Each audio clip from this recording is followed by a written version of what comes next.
Iniciamos la grabación de hoy en nuestra cátedra de Economía Política. En esta sesión, ¿qué es lo que vamos nosotros a revisar? Bueno, vamos a arrancar el estudio de la unidad uno de nuestro curso. ¿Sí? Entonces recuerden que la unidad uno de nuestro curso refería a los temas de imperialismo, monopolios, financiarización y bueno, otros temas más, ¿no? Recuerden que las sesiones pasadas ya vimos incluso el contenido del sílabo de la materia, ¿no? Entonces, vamos a arrancar con un tema, sí, tema que probablemente nos tome algunos videos, que es la concentración y centralización del capital. Ya vamos a reflexionar un poco más a fondo sobre este par de procesos que me parece que son un muy buen punto de inicio ya para las temáticas de la cátedra. ¿Por qué?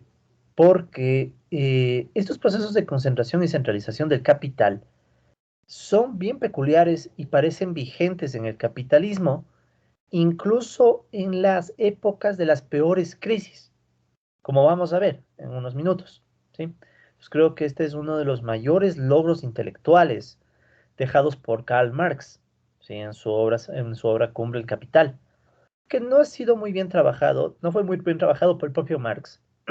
Sabrán, Marx no es que desarrolla una mega teoría de la concentración y centralización, da ideas, ¿no? Brinda sus ideas no muy claras, a ratos no muy completas, etcétera, ¿no? Pero yo creo que aquí hay un montón de intuiciones que se pueden seguir trabajando a futuro, ¿no? Y se han trabajado, de hecho, ¿no? Entonces de eso vamos a hablar un poco.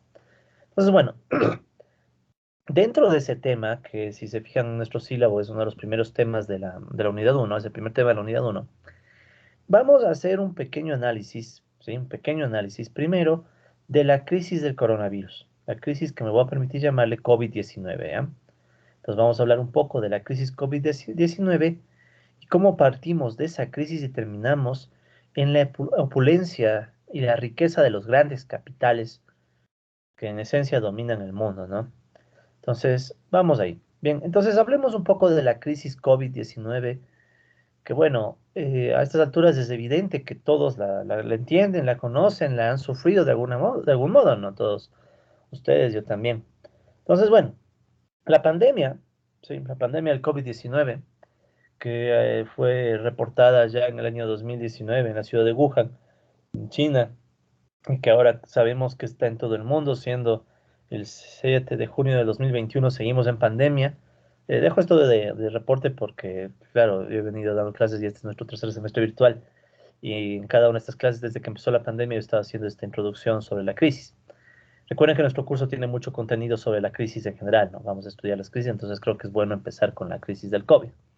Entonces, esta crisis todos sabemos que ha generado y ha agudizado varios problemas, pero problemas que en muchos casos ya existían, ¿sí? O sea, esta es una primera cosa que vale resaltar, ¿no?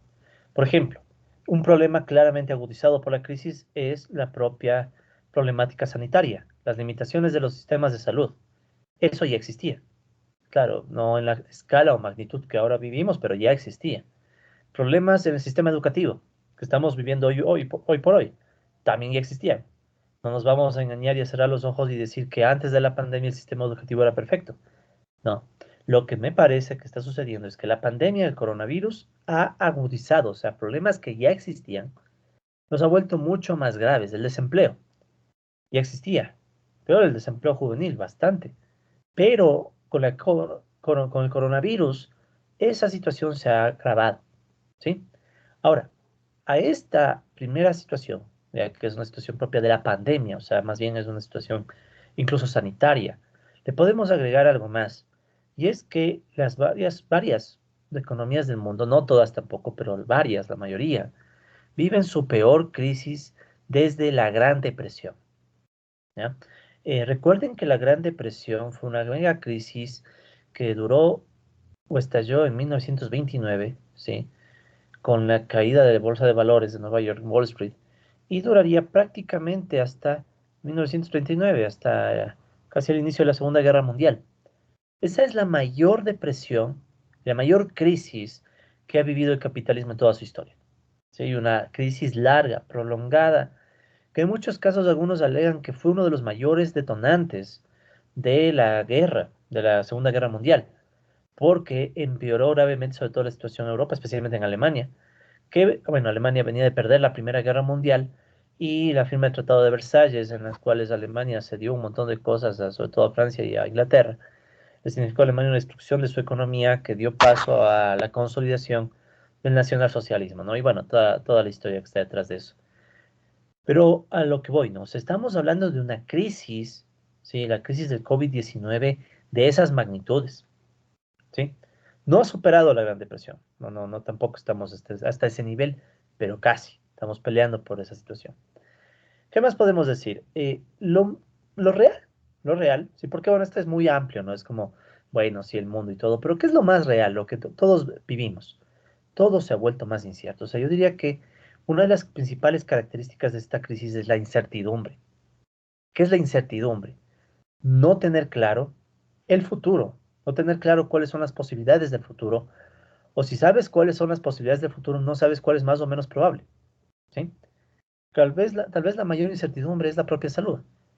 ¿Cómo sabes tú que en cualquier circunstancia de interacción social te vas o no te vas a contagiar de coronavirus? Antes había la creencia de que el coronavirus afectaba menos a los jóvenes.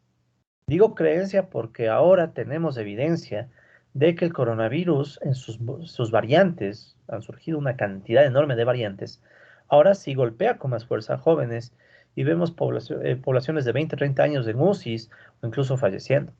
Entonces, nuestra propia supervivencia está en incertidumbre, pero no solo por la pandemia. La pandemia es uno de los problemas, pero hay problemas aún más serios, o no sé si decirles, bueno, sí, tal vez más serios, ¿no? Que ya existían y se han agravado. El desempleo, la falta de recursos. Claro, ese no es problema para muchas sociedades avanzadas, muchas sociedades de capitalismo desarrollado, pero para sociedades de capitalismo periférico como el Ecuador y Latinoamérica, el desempleo, la falta de recursos, la pobreza, son problemas tan o quizá más serios que la pandemia.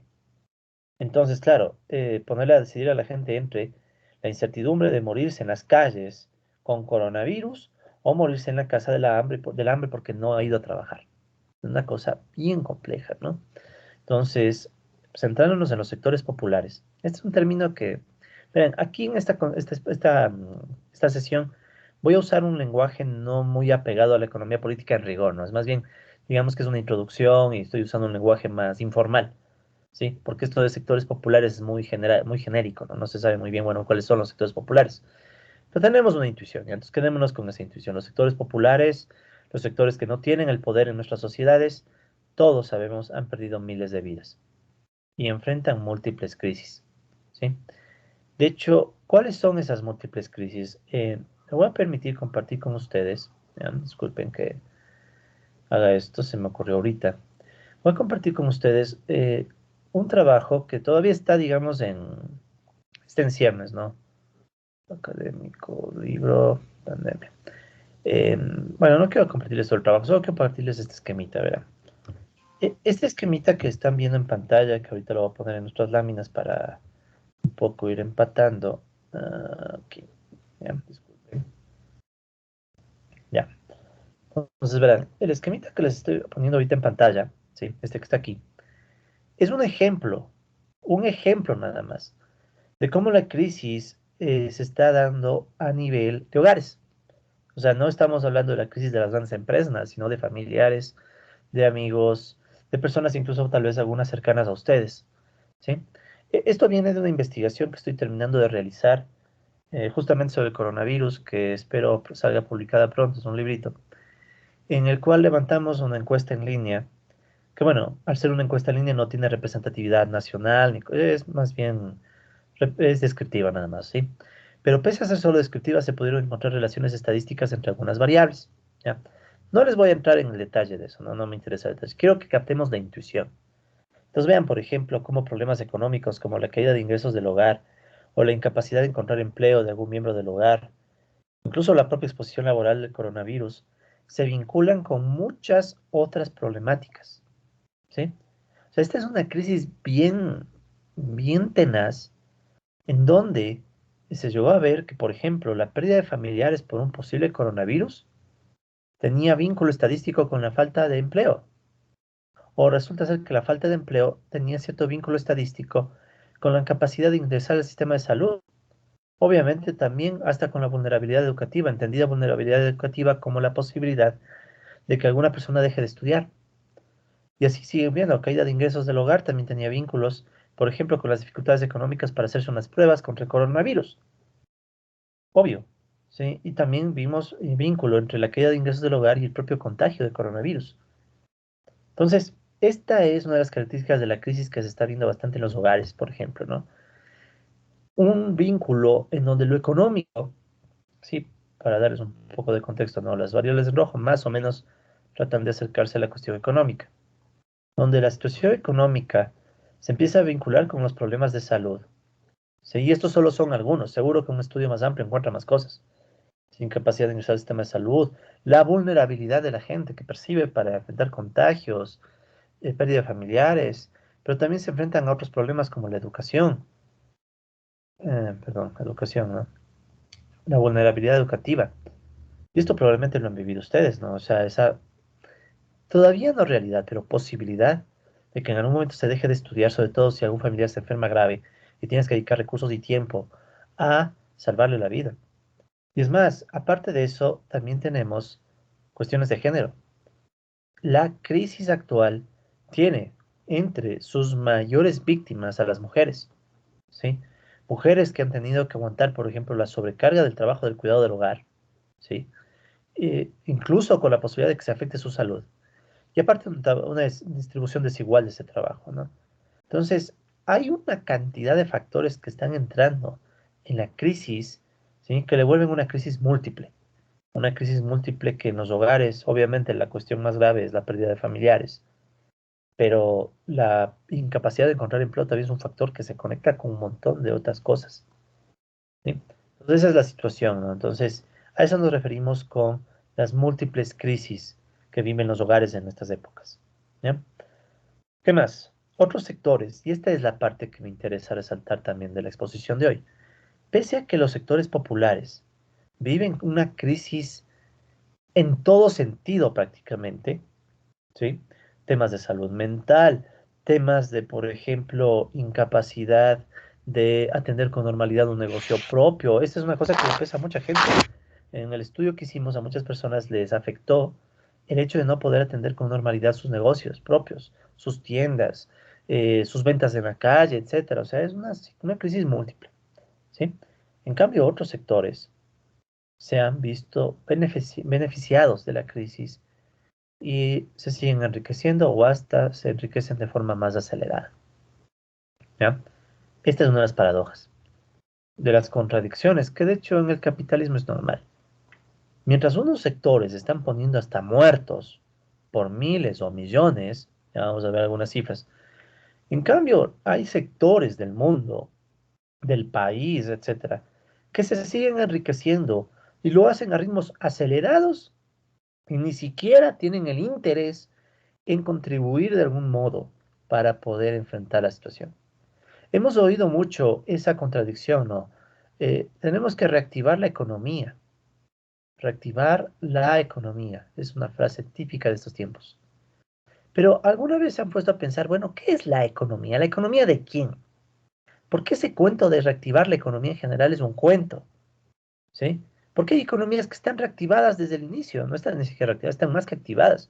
Pensemos, por ejemplo, en cadenas comerciales que no han dejado de vender desde la pandemia. O pensemos en farmacias, pensemos en laboratorios, pensemos en todos los que se dedican a vender insumos médicos. Hay muchos sectores para quienes no es necesario reactivar la economía. Sector financiero, la banca. O sea, hay muchos sectores, ¿sí?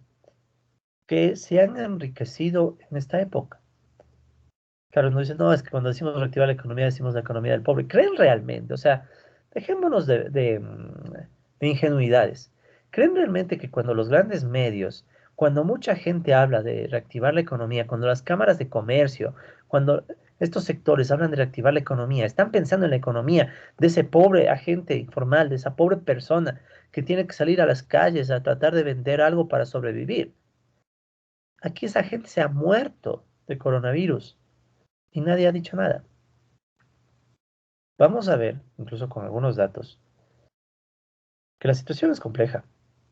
Muchos de estos grupos que se han enriquecido podrían estar pagando ahorita un impuesto especial por el coronavirus. Sectores con ganancias extraordinarias en época de pandemia, lo justo sería que paguen para tratar de ayudar a los sectores más vulnerables. No se ha logrado hacer eso. Pero bueno, ¿qué más?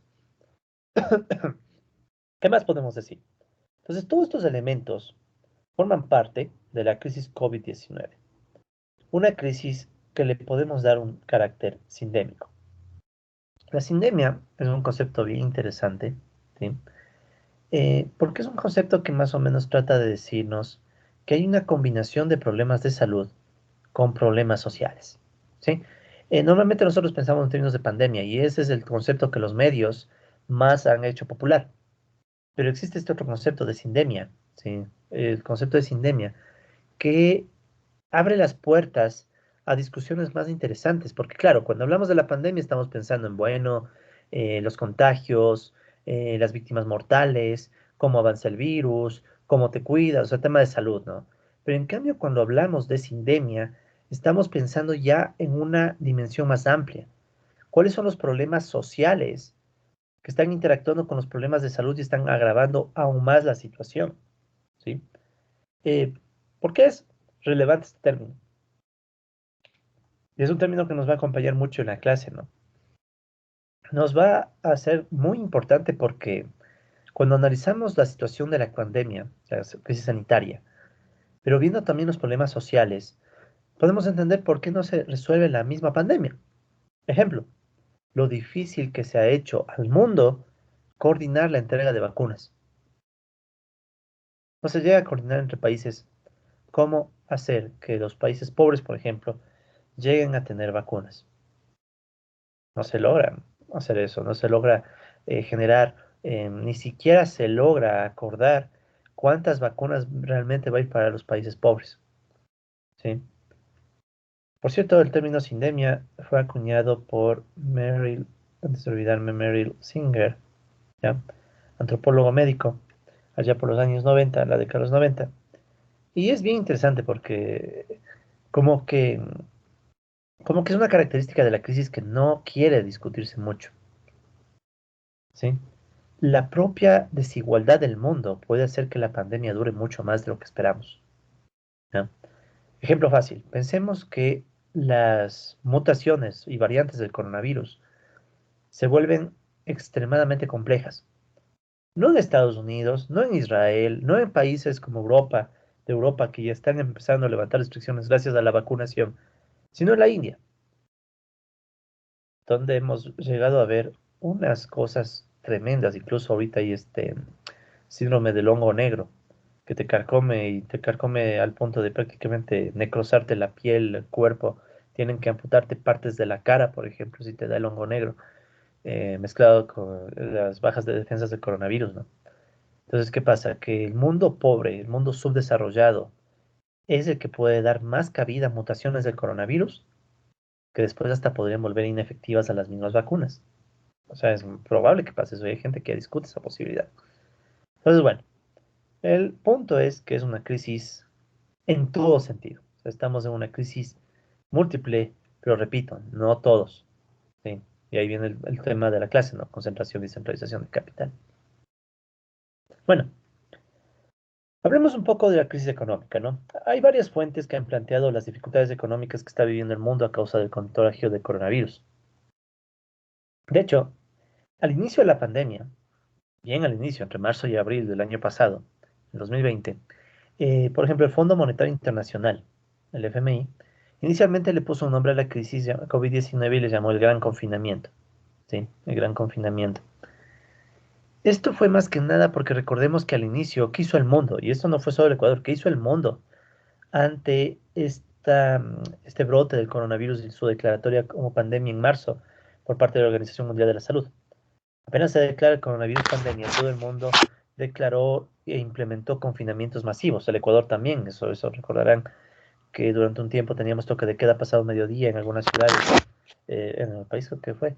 Y por ejemplo en Guayaquil la cosa fue, o sea, hubo un confinamiento que después se hizo tarde y después generó toda una crisis. O sea, lo que ya hemos visto, la tragedia de Guayaquil.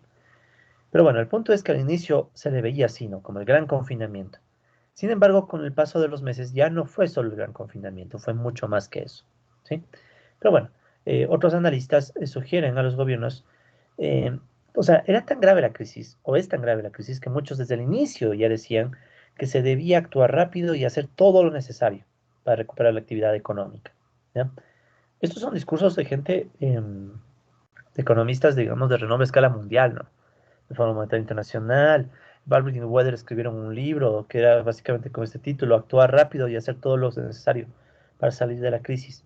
Pero bueno, ya pasó más de un año y estamos en crisis, sobre todo los países pobres. Entonces, pero bueno, de todas maneras, digamos que eso ya nos daba un indicio de que la pandemia iba a derivar en una crisis que iba a afectar al capitalismo global como no se había afectado en décadas, ¿sí?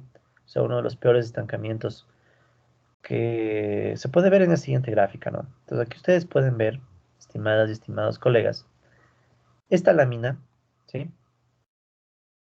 Que es la tasa de crecimiento del PIB mundial. Vean, es una serie temporal, ¿no? Aquí está el tiempo, aquí está el valor del PIB mundial, pero la tasa de crecimiento, o sea, PIB final menos pi, o sea, sería PIB T menos PIB T menos uno, PIB T menos uno sobre PIB T menos uno. O sea, es la tasa de crecimiento del PIB. Variación del PIB sobre PIB T menos uno. Esto es una estimación de la tasa de crecimiento del PIB mundial. ¿Ya? Esta es una estimación que, bueno, yo la tomé con datos, o sea, crucé datos. Estos son datos del Banco Mundial, o bueno, una investigación que difundió el Banco Mundial. Y acá está la previsión de cuánto más o menos se estima que cayó la economía en 2020 según el Fondo Monetario. Las estimaciones varían, ¿no? Sería bueno también haber puesto la del mismo Banco Mundial, pero bueno. ¿Cuál es el punto? Solo es ilustrativo, ¿no? O sea, solamente está puesto con fines referenciales, pero para más o menos ver qué. El mundo en 2020, la economía mundial, el capitalismo global, en 2020 sufrió una caída del menos 3,3% según el Fondo Monetario Internacional. Y si comparamos esa caída mundial del PIB contra caídas históricas anteriores, estimadas, porque vean que esto es una tarea muy grande, ¿no?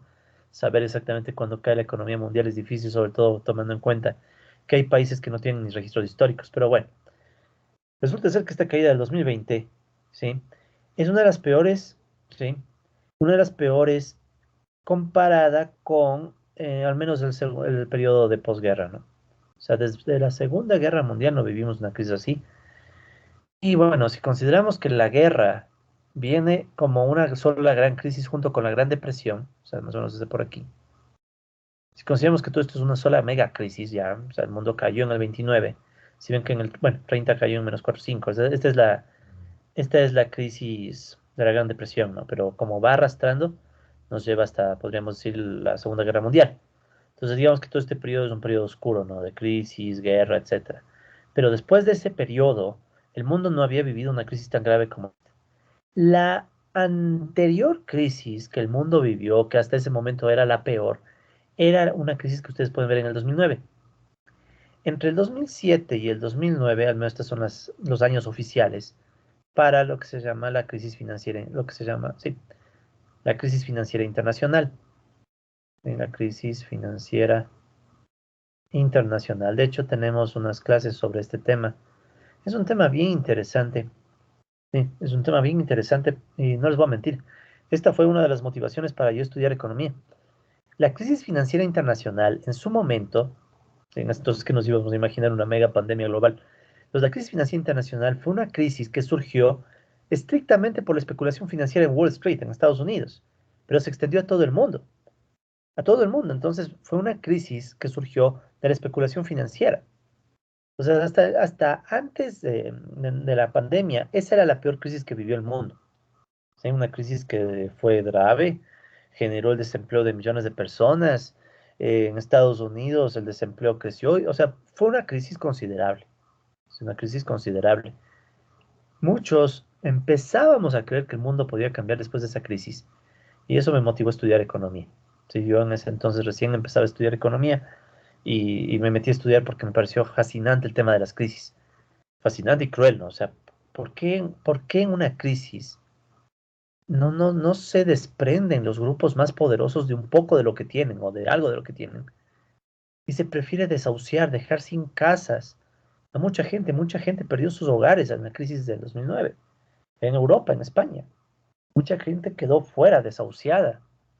Esto afectó a mucha gente la crisis del 2009, pero la del 2020, ni qué contar, es una crisis mucho peor porque tiene estos elementos, ¿no? O sea, no es solo una crisis económica, es una crisis de salud, hay muertos, o sea, es una tragedia mundial después de la Segunda Guerra. De hecho, las Naciones Unidas habían dicho que sí, en efecto, esta va a ser la peor crisis después de la época de la Segunda Guerra. O sea, estamos viviendo un evento histórico de proporciones enormes. O sea, esto va a quedar en los libros de historia después de que nosotros moramos. La pandemia del coronavirus y su crisis. Ahora veamos, aterricemos esta discusión un poco al caso ecuatoriano. ¿Ya? Entonces aquí ustedes tienen la misma variable, la tasa de crecimiento del PIB, pero esta vez de Ecuador. ¿Ya? Concentrémonos un ratito en este pobre rincón del mundo llamado Ecuador, que somos muy pequeñitos frente a la economía mundial, obviamente. Pero vean la crisis que nos cayó. Vean 2020.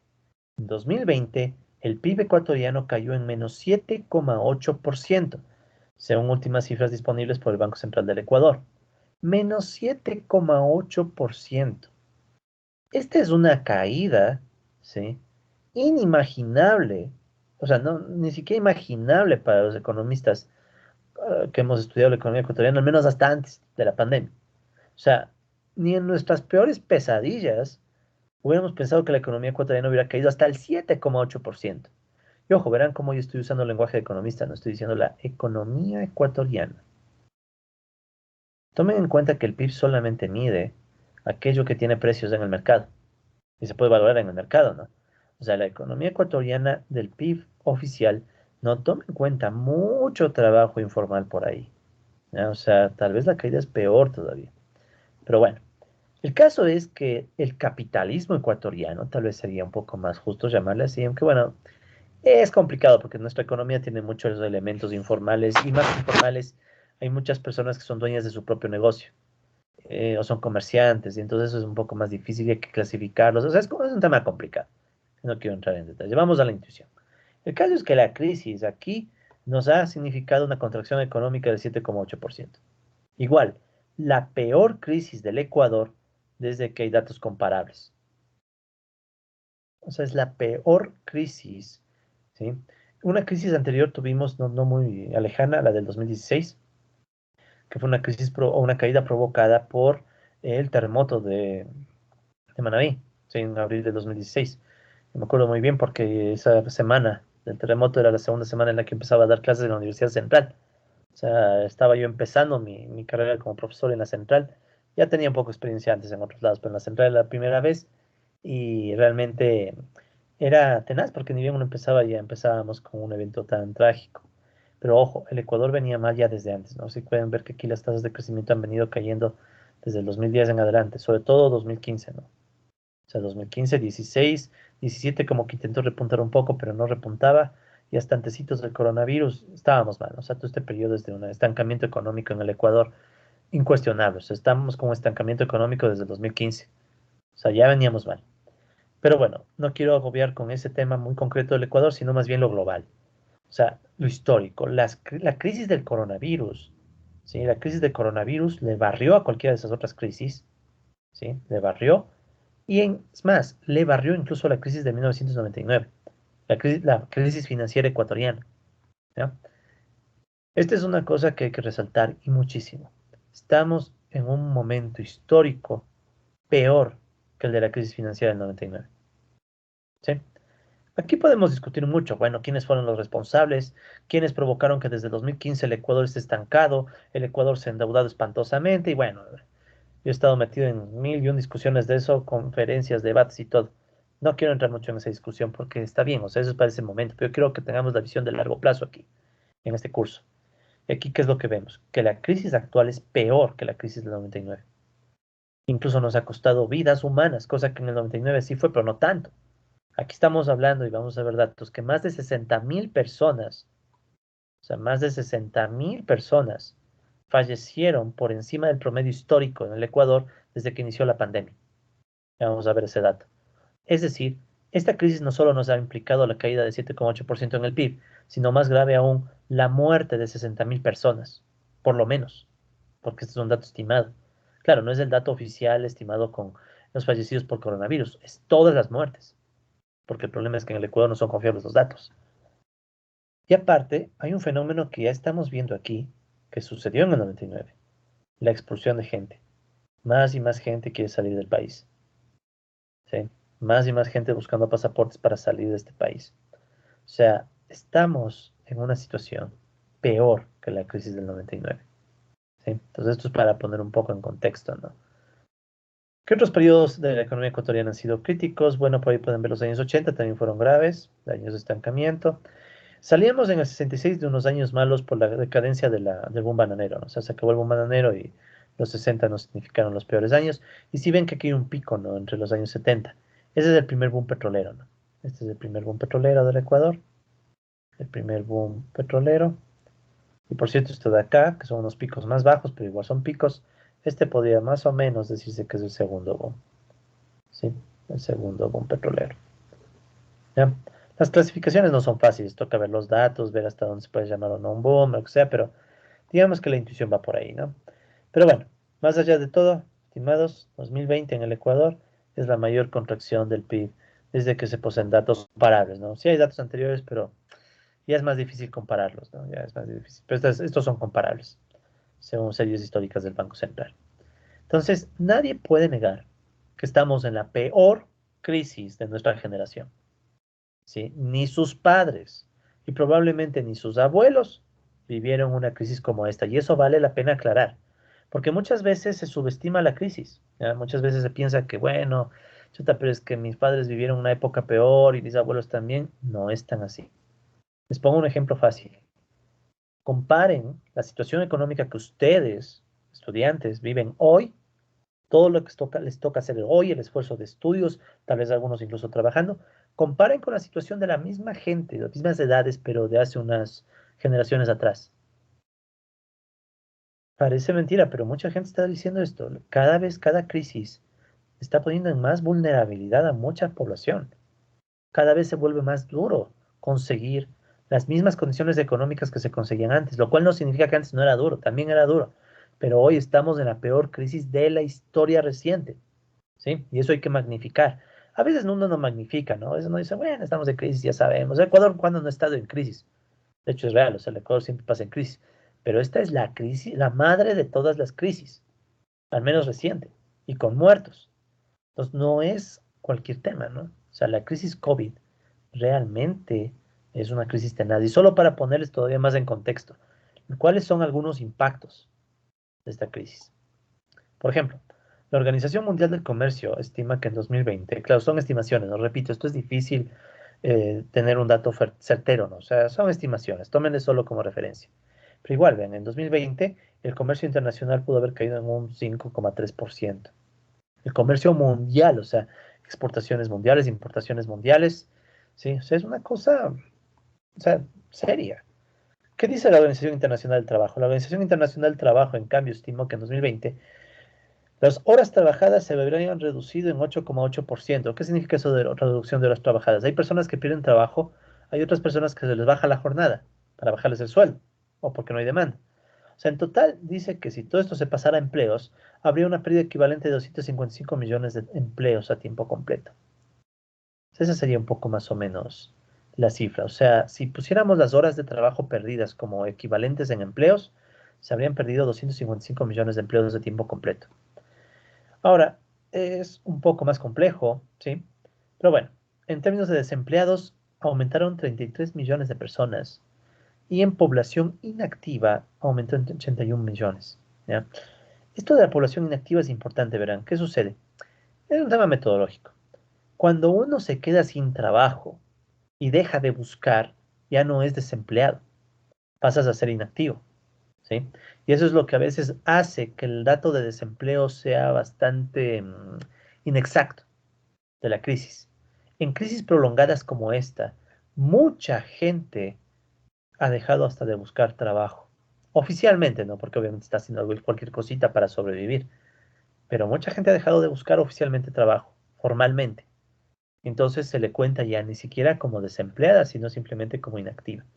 ¿Ya? El caso de las mujeres aquí es tenaz. Hay muchas mujeres que han reportado incluso haber abandonado su trabajo, sí, por la crisis.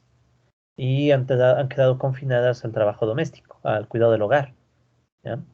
Eso está pasando en varios lados. De hecho, datos de la CEPAL, que bueno, no los incluí aquí, pero los menciono. Datos de la CEPAL mencionan que la caída de la actividad y la participación es mayor en las mujeres que en los hombres a causa de la crisis. O sea, la crisis ha hecho que hombres y mujeres dejen de buscar trabajo. Formalmente, ¿no? Formalmente. Pero en las mujeres es más. O sea, la crisis es bien desigual en cuanto a hombres y mujeres. ¿Qué más podemos decir? También según la OIT, ahora hablemos de ingresos laborales, o sea, los ingresos que la gente tiene por sus trabajos. La reducción de ese ingreso sería el 8,3%. O sea, vean las magnitudes. O sea, lo usual en economía es ver crecimientos del 1%, 2%, 3% y es bueno. Caídas ya 1%, un año malo, pero caídas del 8% no son razonables en tiempos normales. ¿Sí? O sea, dice que la pérdida sería más o menos 3,7 billones de dólares. O sea, millones de dólares. Esto podría hacer que empuje a que aumenten 77 millones los trabajadores empleados en condiciones de pobreza moderada y en 31 millones aumentarían los trabajadores en condiciones de pobreza extrema. Claro, porque no es solo el problema de los desempleados, también el problema es que hay gente que va a seguir trabajando con sueldos reducidos o ingresos reducidos.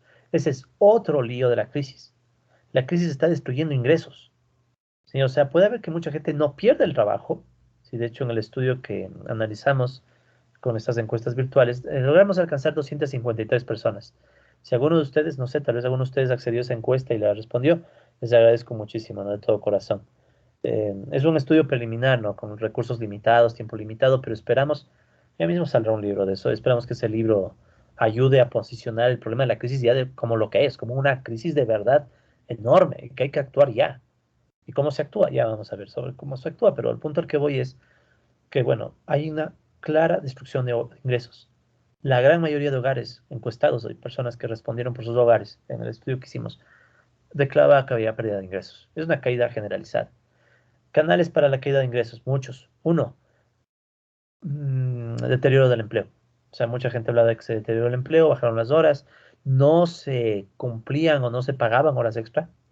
Pero también hay otro, caída de ingresos por venta del negocio afectadas. O sea, las caídas de las ventas de los negocios hicieron que mucha gente que tenía su tiendita, tenía su local, tenía alguna cosita, dejó de percibir ingresos.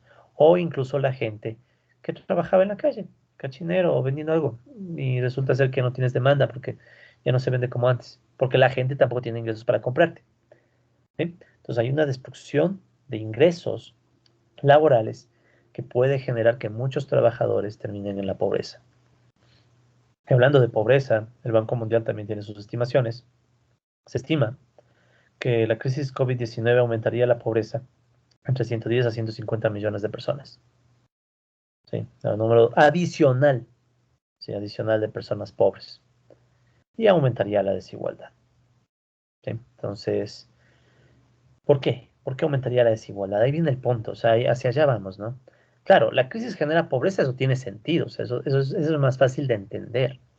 Hay destrucción de ingresos, no se vende todo. Pero, ¿cómo es eso de la desigualdad? ¿Cómo puede aumentar la desigualdad? Les voy a hacer con un esquema muy rápido, ¿no? Hay un grupo, hay ciertos sectores de la sociedad que se están yendo al suelo en picada. Se está cayendo el empleo, se están cayendo los ingresos y para colmo se están muriendo. O sea, por si no fuera suficiente eso, muerte, o sea, todo. O sea, ese esquemita que les puse esas burbujitas, todo les está pasando.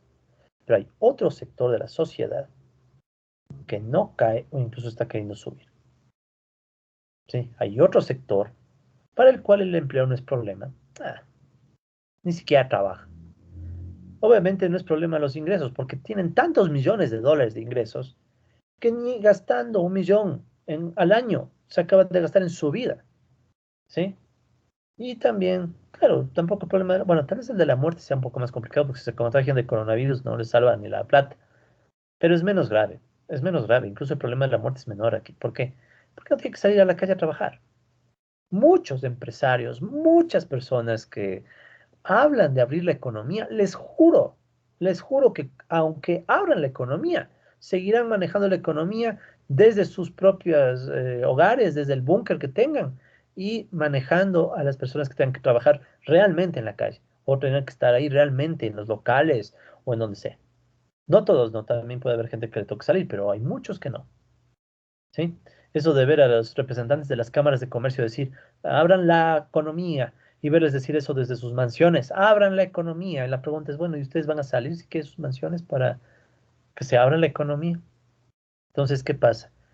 Que ese patrón de que un grupo de la sociedad se cae, pero otro no, está aumentando la desigualdad, ¿sí?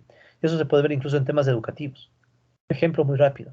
En temas educativos, gente que tiene mala conectividad, no tiene recursos, tiene que trabajar al mismo tiempo que estudia, va a poder asimilar menos la educación. Pero ¿qué tal si tú tienes un hogar en donde tu familia, por suerte, tiene ingresos estables, son empleados públicos, por ejemplo, o alguna cosa, y bien o mal tienen un ingreso estable, ¿sí?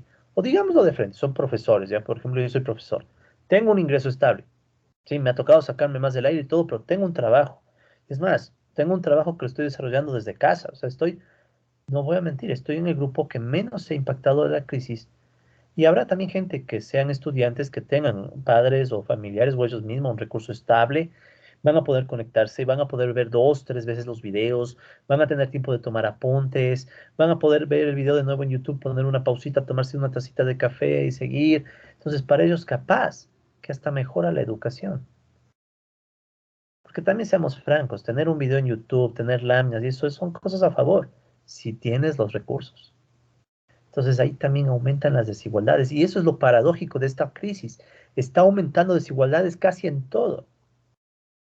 ¿Quién es el que se muere más? Como les decía, parece haber cierto vínculo entre muertes y pérdida de ingresos o no conseguir empleos. Es una barbaridad. Yo al inicio no esperaba encontrarme ese resultado. ¿Y cuál es la razón? Es medio obvio, ¿no? O sea, los hogares sin recursos, los hogares desesperados por encontrar empleo, son los que menos van a poder cuidar su salud. Conclusión, muertes. Y bueno, también tenemos datos del Fondo Mundial de Alimentos, sí, el programa del Fondo Mundial de Alimentos de Naciones Unidas, que habla de que la crisis llevaría a que 272 millones de personas terminen sufriendo inseguridad alimentaria. Ni siquiera tendrán la capacidad de asegurarse alimento. Esto está pasando incluso en el Ecuador.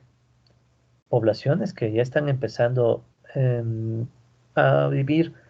El hambre se puede vivir de muchas formas, ¿no? Una forma es bajar el número de raciones o que tu alimentación baje en elementos, en contenido calórico o de proteínas. Mucha gente que, bueno, desayuna una agüita, almuerza algún arrocito con lo que puede, y si merienda tiene suerte, si no, no, por ahí un pancito. O sea, gente que realmente hasta puede empezar a sufrir hambre. ¿Sí? Entonces, como pueden ver, bueno, y las propias víctimas de la pandemia nos completan un escenario de crisis espantoso, ¿no?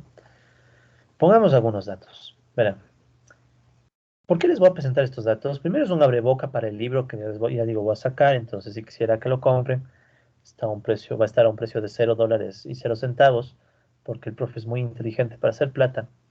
Entonces, cuando ni bien esté listo la versión digital del libro, porque la versión en física se les entregaré el día que nos veamos en persona, ¿no? Yo algún día quisiera verme con todos mis alumnos virtuales en persona. Si pudiéramos hacer una mega reunión, una mega fiesta, sería lo ideal, pero no creo que den las condiciones todavía en unos años. Pero por lo menos reunirnos, yo personalmente le daré el libro a todos los que pueda en físico. Pero apenas esté este libro virtual, yo con gusto les compartiré gratis, sí, especialmente a quienes aportaron información para todos, ¿no? Un aporte para que algo se sepa. ¿Pero por qué? O sea, ¿por qué quiero dar énfasis un poco a las cifras? Porque no nos están, o sea, los medios, el poder, los poderes que nos rodean, no nos están dando la magnitud del problema. Vean, estas cifras, por ejemplo, las saqué, ¿cuándo sería esto? Esto es el primero de junio, la semana pasada. Hasta la semana pasada, el mundo reportaba 3,55 millones de fallecidos por el coronavirus, ¿sí? Oficiales. Estas son muertes oficiales del coronavirus, con cifras que son seguidas por la Universidad Johns Hopkins. ¿Ya? Entonces aquí les dejé el enlace para que puedan tener obviamente una cifra más actualizada, ¿no? Entonces, ustedes le dan clic en el enlace. Esperemos que estén entre los que tengan este internet estable, porque ese es otro tema que nos ha afectado en las crisis, pero sobre todo en las clases. Pero bueno, ahí ustedes en este enlace van a ver el mapa actualizado de las cifras oficiales mundiales de la pandemia, ¿ya?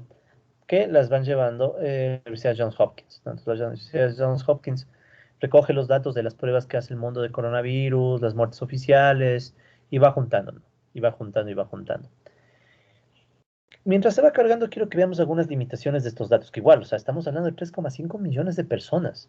Cuando la pandemia inició hablábamos de cientos y miles de muertes, no más. Los millones antes eran los contagios. ¿Ven cuántos casos de contagios? Había cientos, o sea, hasta el 1 de junio eran 170 millones de casos. Claro, algunos salieron, ya se curaron, otros murieron, pero ya, vean eso, 3,5 millones de muertos. O sea, esta crisis nos ha costado una cantidad de vidas, ¿ya? Eso, ya creo que está cargando. Disculpen si mi conexión es un poco lenta, pero esta crisis nos está costando vidas como peor que fuera una guerra, ¿no? Peor que si fuera una guerra. Entonces, bueno, seguimos esperando que se cargue, disculpen, ya cuando se cargue bien ahí lo comparto. Pero esa es más o menos la cifra referencial. Vamos a ver cuánto ha subido de aquí a una semana, ¿no? Ahorita que estamos 7 de junio. Las muertes subieron excepcionalmente por el problema en la India. Sí, o sea, el problema en la India, o sea, la India es el peor ejemplo de lo que ha pasado en la pandemia. Les juro que yo creía, al inicio, yo les juro, yo incluso escribí un artículo, apenas pasó lo de, que bueno, vean esto, en una semana, ya tenemos el dato, estamos en 3,7 millones. O sea, en una semana se murió en el mundo 200.000 personas, más o menos, ¿sí? O sea, esas son las muertes. Claro, probablemente ya pusieron el dato de Perú. Perú de repente aumentó su dato de muertes diciendo que habían fallecido no 60.000, sino 180.000 personas. Hicieron una actualización de datos en Perú bien dura. Pero bueno, les decía el de la India, ¿no? O sea, la situación de la India realmente se volvió la peor situación de la pandemia. O sea, si el mundo va a acordarse de la pandemia y va a buscar imágenes de la pandemia, va a ser en la India. Yo les juro al inicio que creí que lo que pasó en Guayaquil entre marzo y abril del 2020 no iba a ser superado. Al inicio, ¿no? O sea, al inicio de la pandemia no sabíamos la magnitud de lo que nos esperaba, pero en la India, probablemente muchos han estado informados, pero si no, en la India, o sea, solamente pones tú en Google, ¿no? Te vas a Google y pones coronavirus India. O sea, es lo que el mundo va a ver de aquí a unos cuantos años, ¿no? Y no las cifras, no quiero que vean, claro que la India vivió un pico espantoso de contagios, pero no quiero que vean eso. O sea, la India vivió todos estos factores que hemos dicho de la crisis, pero ya a un nivel extremo. Entre personas, niños que se quedaron sin padres, hambre, escasez de oxígeno, pero ya al extremo. Unidades de cuidados intensivos que realmente, les juro, más parecen, o sea, uno compara con las unidades de cuidados intensivos que se ve para el Ecuador. Les juro que el Ecuador parece primer mundo. Incineraciones masivas. En la India empezaron a incinerar cadáveres de forma masiva porque no tenían cómo deshacerse de tanto cuerpo. O sea, las incineraciones masivas eran lo común. Bueno, son lo común. Llegó a faltar madera para quemar tantos cadáveres. O sea, es una situación, la de la India, que nos muestra justamente este tema de la sindemia. Una combinación de una crisis sanitaria con una problemática social espantosa. La India es de las sociedades extremadamente desiguales. Tienen algo que se llama el sistema de castas, en donde resulta ser que ciertas castas están condenadas a siempre a ser pobres, a que nadie les haga caso, a ser los intocables porque nadie ni les toca, porque están hasta malditos. Entonces, ¿qué pasa? Que este es uno de los ejemplos más espantosos de la pandemia, ¿sí? O sea, imagínate tener que quemar a tu madre, a tu padre que recién fallecieron, o a un hermano, o a un hijo, en plena calle, porque no hay más tiempo, no hay recursos, no hay nada. Los hospitales en la India eran, o sea, son realmente o sea, son escenas ya, o sea, ahí empezamos a ver realmente la pandemia. Imagínate que cada pila de estas no es uno, o sea, son varios cadáveres que ya se quemó uno y pones después otro y así.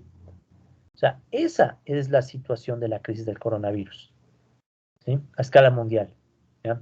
No llegamos a ese extremo aquí en Ecuador. Yo creí que lo de Guayaquil y dejar los cadáveres en las calles iba a ser lo peor, pero no fue así, ¿ya? Ahora, si quieren tener más datos de la pandemia, también les dejé otro enlace. Sí, aquí está otro enlace mundial, ¿no? Para datos mundiales. Este, en cambio, les va a llevar a una página en YouTube. Esto es algo bien interesante que ha pasado en esta crisis. Como ahora la tecnología ha avanzado mucho, hay mucha gente que se ha dedicado a recoger datos que son un poco más actualizados, digamos, que los que maneja la Johns Hopkins. Eh, Gracias a YouTube por los comerciales, ¿no? Y seguro que si me salgo de aquí no me deja. Bueno, no voy a detenerme a ver el comercial, así que Ustedes entran a esta página y esta página les va a dar un seguimiento diario, o sea, casi que a tiempo real de cómo está avanzando la pandemia para varios países. ¿Sí? Para junio del 2021, ¿qué países del mundo se han complicado más? ¿Ya? Mi conexión a internet no está muy bien, así que la voy a cerrar, pero ustedes tienen el enlace, ¿no? O sea, ahí en ese enlace pueden tranquilamente entrar y ver las cifras. ¿Cuáles son los países que ven para este entonces la peor situación? Como les decía, la India y Latinoamérica. Latinoamérica está enfrentando una situación muy dura. Argentina, si no me equivoco, está reportando entre 500 y 600 muertos diarios. Colombia es otro país que está en Latinoamérica enfrentando una situación dura, complicada a nivel regional, ¿no? México, bueno, México desde el inicio de la pandemia y Perú también. Uno de los países que vean esto, verán, van empatando, ¿no? Colombia, Argentina, Perú, sobre todo Colombia y Perú, pero justo el país que está entre la mitad de Colombia y Perú, que es Ecuador, está por acá, casi ni aparece en los rankings. ¿Por qué? Porque las cifras oficiales de nuestro país son malísimas, ¿sí? Es bien peculiar ver cómo en este país se toman decisiones y resulta ser que no tenemos cifras ni de contagios. Mientras que en Colombia, por ejemplo, se habla de 3,4 millones de contagios, o en Perú de 1,9, o sea, casi 2 millones de contagios, hasta ahora Ecuador nos llega a ¿qué? Los 500.000 contagios. No porque no haya contagios, no hay pruebas. El Ecuador es de los países que menos pruebas ha hecho en la región. Pues claro, si no tienes pruebas, no tienes contagios. Eso es un tema a tomar en cuenta, porque a veces vemos en las noticias que nos dicen, ay, qué bestia, subieron los contagios a 400, no sé cuántos miles. Colombia tiene ya más de 3 millones, porque ellos han hecho más pruebas. Y lo mismo Perú. En cambio, el Ecuador, eso que Perú también tiene un manejo de la pandemia no muy bueno. Recién nomás, como les digo, subieron, aquí todavía no está actualizada la cifra, pero Perú declaró 180.000 muertos. Ecuador, 20.000 muertos.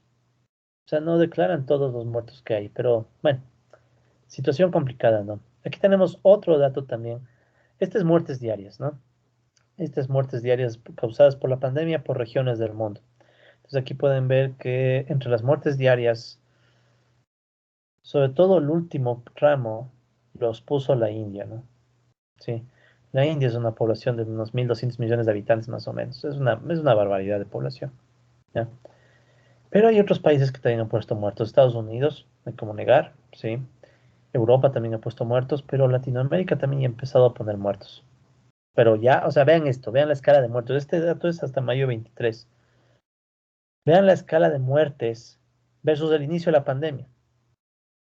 O sea, no hay nada que ver. O sea, estamos en uno de los peores momentos del mundo para la pandemia. Y eso que ya hay vacunación. Imaginen que hubiera sido si no había vacunación. O sea, si no había vacunación, seguramente esto fuera hasta mucho peor. O tal vez venga una nueva ola con una nueva cepa. No sabemos. O sea, las vacunas en sí mismas son experimentales. Yo mismo recibí una vacunación como parte de los profesores y les diré que mi experiencia no es nada agradable. Lo que me ha llevado esa vacuna, lo que me ha dejado de secuelas que, bueno, ahí vamos superando, espero yo. Pero el punto al que voy no es ese, sino que es un mundo de incertidumbre donde cada vez escuchamos de más muertes y más muertes y más muertes y peor y peor. Vean lo de Brasil. Lo de Brasil nomás fue espantoso. De hecho, esto es solo Brasil. Claro, es que Brasil llegó a tener una cantidad de muertos horrible. Pero bueno, el punto es que en definitiva, todas estas situaciones nos crean muchas incertidumbres y no sabemos cuál es el futuro. ¿Será que las vacunas van a bajar las muertes como está pasando en Estados Unidos y sobre todo en Israel? ¿Qué está pasando? O sea, ya están bajando las muertes. ¿O será que una nueva cepa puede llegar a invalidar, al menos en parte, las vacunas? ¿Será que las vacunas llegarán demasiado tarde a países empobrecidos como el nuestro o peor África? Vean esto, es una cosa, un detalle que casi me olvido. Vean cuán pocas muertes hay en África. Qué bien manejó la pandemia África.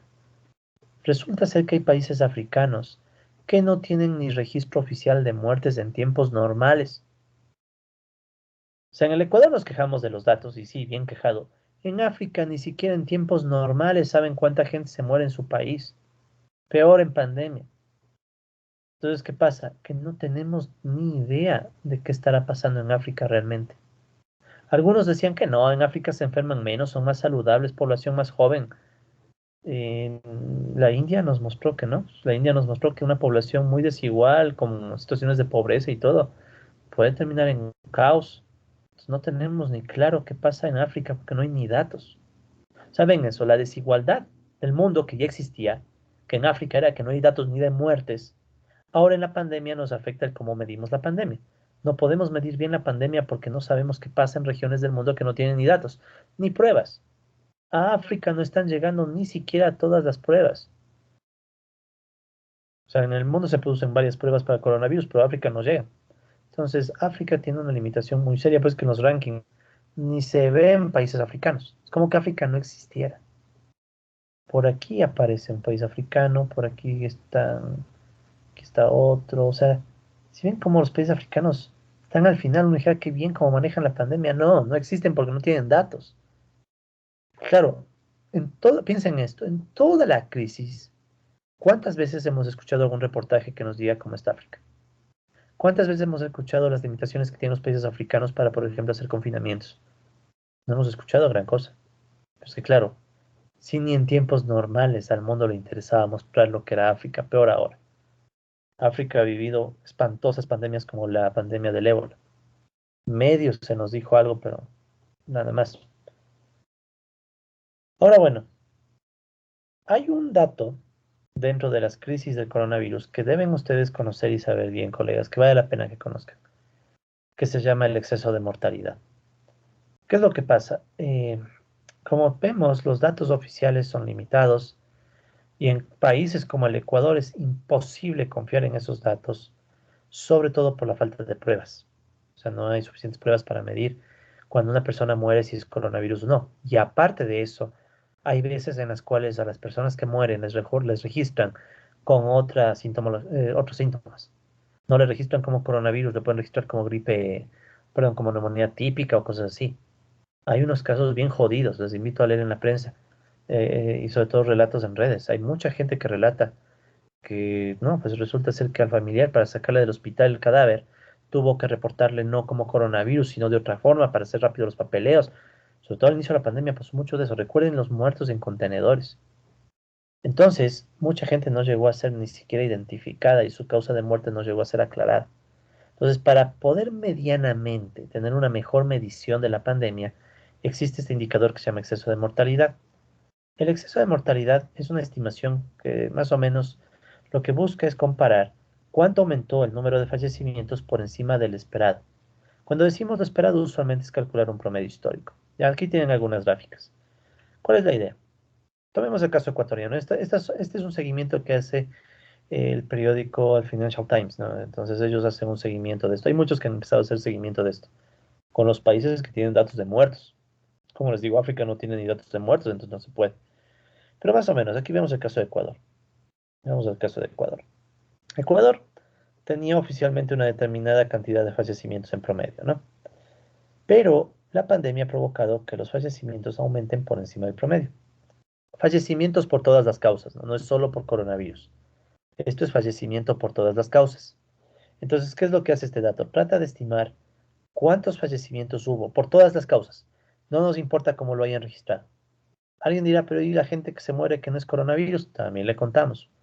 Muerto es muerto, o sea, estamos en una crisis donde la vida humana debería valer a todos por igual, ¿no? Claro que la práctica no es así, pero entonces digamos que lo que queremos es más bien estimar cuántos muertos ha dejado la crisis, no la pandemia nomás, la crisis. Pues que yo creo que este es un indicador interesante de sindemia, ¿no? Porque también hay mucha gente que ha muerto por no poder ingresar ni al sistema de salud. Hay mucha gente que enferma de enfermedades catastróficas que no han entrado al sistema de salud y están dejando de recibir tratamiento. Muchos han muerto, pueden fallecer pronto. O sea, es una situación que, claro, como no se discute todos los días y en la magnitud que se debe, no la dimensionamos como tal a veces. O sea, a veces pensamos que la pandemia es bueno, sí, el coronavirus, me enfermaré, pero bueno, no es tan grave y resulta que hay gente que está sufriendo espantosas situaciones a nuestro alrededor mismo. ¿Sí? De hecho, yo donde vivo, en Chillogallo, estamos en una de las parroquias más contagiadas de todo Quito. Claro, porque tenemos pruebas y se sabe, bueno, teníamos pruebas, porque ya ni siquiera se han estado haciendo pruebas acá en Quito del mismo ritmo que antes. Pero bueno, entonces estimaciones de estas son interesantes, ¿no? Para efectos de saber cuánto mismo es el costo de vidas humanas que ha dejado la pandemia. Entonces, vean, aquí hay una estimación de exceso de fallecimientos globales. Esta la hizo The Economist. ¿Ya? Entonces, el lunes de Financial Times, este es The Economist, igual les dejo el enlace. The Economist hace una estimación con unos modelos econométricos para más o menos tratar de decir, bueno, a ver, estimemos cuántos serían los muertos. sabiendo que hay ocultamiento de datos y todo, entonces mejor voy a usar un modelo.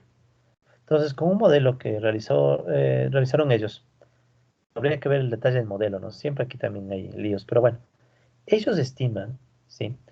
Aquí ustedes pueden ver las muertes confirmadas por coronavirus en gris, ¿sí? Y acá arriba pueden ver las muertes que serían causadas o serían exceso de muertes, o sea, las muertes por encima del promedio, con intervalos de confianza, ¿no? Como buen modelo econométrico tiene su rango de error. Todo modelo econométrico tiene rango de error, ¿no? Nunca el modelo econométrico es el punto, es siempre la estimación con intervalo, ¿no? Nunca vayan a decir mi modelo salió exactamente 40, por ejemplo. No, no. Siempre piensen que el modelo, si estos son muertes diarias, ¿no? O sea, es avance de muertes diarias. Siempre piensen que un modelo les va a arrojar un error, ¿sí? Siempre, porque estamos haciendo cosas estadísticas con datos aleatorios, entonces hay un error. Entonces, entre el margen que estima The Economist, ellos dicen que, bueno, en la muerte en el mundo por encima de lo esperado quizá está entre 7,1 y 12,7 millones de personas y el punto medio es 10,2 millones. O sea, este es, digamos, el punto intermedio de la estimación, pero estamos entre 7 y 12. O sea, si quieren verlo de otra forma, The Economist asume que bajito tenemos 7 millones de muertos por encima del promedio. ¿Cuántas muertes? Y verán, esto es hasta abril del 2021, o sea, faltaría ver mayo. Y mucho de la situación de la India fue en mayo, ¿no? La más grave, ¿no? Si ven que India aquí empezaba a aparecer, ¿no? En abril, pero fue entre abril y mayo, entonces esto seguro es más, porque en la India hay muy difícil capacidad de reportar muertos también. Pero el punto, el caso es que entonces bajito, los muertos por la pandemia son el doble de lo que se estima con los datos oficiales, lo que sacaba la Universidad Johns Hopkins. O sea, bajito el doble. Imaginen eso, el doble de muertes. ¿Sí? O sea, escuchar tantas muertes puede tener el efecto contraproducente de que veamos a cada muerte como, bueno, ya es una estadística más, ¿no? Hasta que obvio te toque a ti o le toque a un familiar. Por eso es que, pese a todas las situaciones y la crisis económica, y hay que recuperar la economía, que es verdad, pero repito, ¿la economía de quién? Y eso es otra discusión que tenemos que hablar. Pero la pandemia es real y la pandemia está implicando el sufrimiento de millones de personas. ¿Se das de cuenta que esto qué significa? O sea, estamos diciendo que más de un tercio de todo el Ecuador se murió por coronavirus y posibles causas asociadas, ¿sí? O sea, falta de acceso a los sistemas médicos, también se pudo haber muerto por... Esto es un patrón bien raro, porque mucha gente también ha muerto, y en el 2020 murió de forma excepcional por crímenes. En el Ecuador aumentaron las muertes violentas, o sea, han crecido un número importante. Y es porque la crisis también te deriva a una descomposición social. La gente no tiene ingresos, la gente está perdiendo trabajo, la gente no tiene qué hacer. Muchas opciones de economía informal e ilegal están volviéndose opción, ¿sí? Entonces, aquí está el caso ecuatoriano. Aquí ustedes pueden ver el exceso de fallecimientos para el caso del Ecuador, ¿sí? Personas fallecidas en Ecuador por todas las causas. Este es diario, ¿ya? Aquí están los meses, pero es diario el dato. Entonces, ¿cómo funciona esto? No, este es para el caso ecuatoriano, este lo calculé yo. Pero bueno, los datos son públicos, ¿no? Aquí voy a reconocer públicamente. Ya les voy a presentar unas páginas en Twitter donde se hace seguimiento de los datos de la pandemia, súper buenas, para que ustedes puedan irla siguiendo también, ¿no? Por eso les recomendaría Twitter, y valdría la pena esa cosa. Pero bueno, hay que reconocer a esta persona, este señor Andrés Robalino, ha hecho un seguimiento de los datos del coronavirus y los ha arreglado bastante, o sea, permite hacer análisis con los datos que él ha dejado.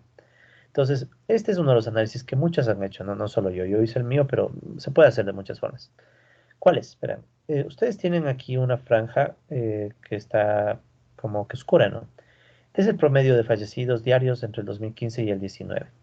Podríamos decir que eso es más o menos lo esperado, ¿ya? Vean cómo han ido los fallecimientos. Estos datos de registro civil y son fallecidos por todas las causas, no es solo coronavirus, ¿no? Es todo lo que el registro civil reporta, ¿sí? Que Andrés lo ha ido ajustando, ¿no? O bueno, lo ha ido recogiendo los datos y puliendo la información. ¿Qué es lo que pasaba? Vean cómo hasta marzo y mediados de marzo, ¿sí?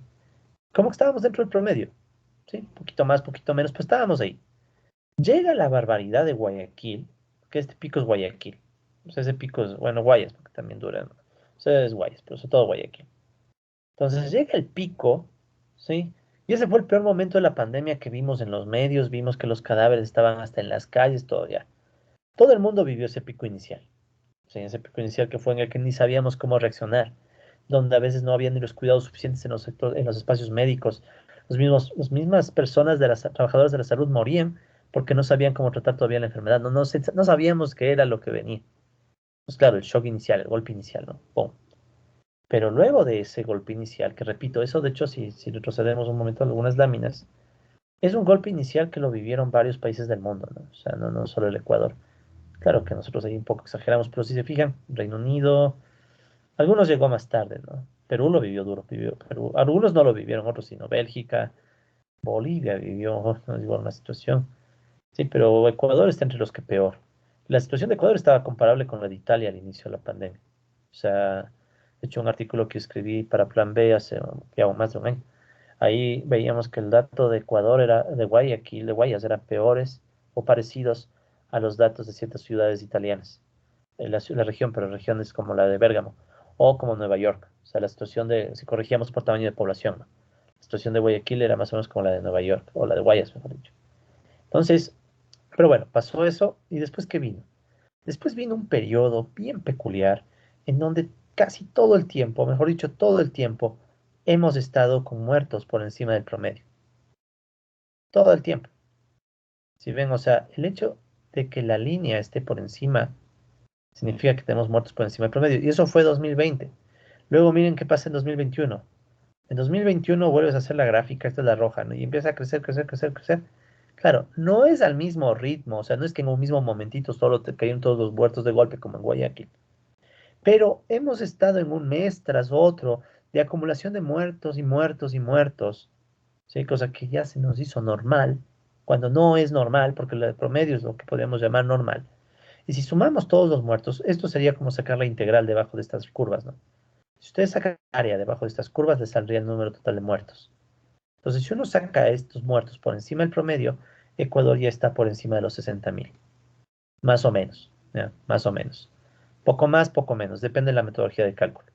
Pero podemos ponerle como 60.000 en números redondos, lo que hasta fines de abril, sí, aquí faltaría actualizar mayo, lo que hasta fines de abril se pudo calcular. Muchos temíamos que este pico que empezaba a surgir de abril, mayo, empieza a subir más. Parece que en Ecuador se estabilizó, ¿ya?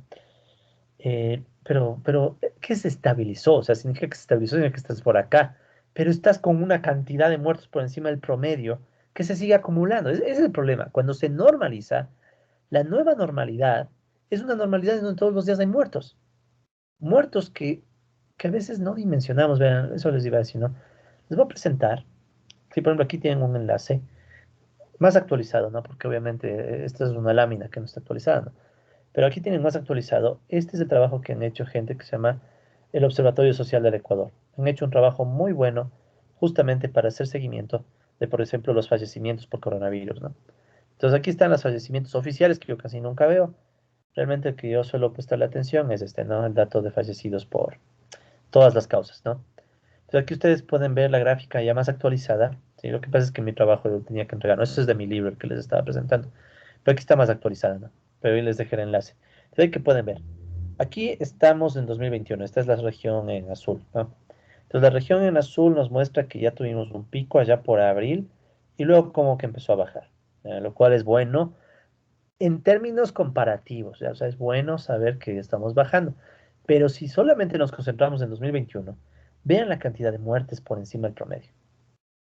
O sea, sería toda esta área debajo. O sea, es el área que estaría entre la curva azul y la región gris, que es el promedio histórico. O sea, esa área, toda esta área, ¿sí? Está representando, según las estimaciones de estos colegas, 21.000 muertos. Esa área, 21.775 muertos. Ya estos con datos hasta mayo, ¿no? Todavía falta junio, porque el registro civil no reporta de forma, no está en tiempo real.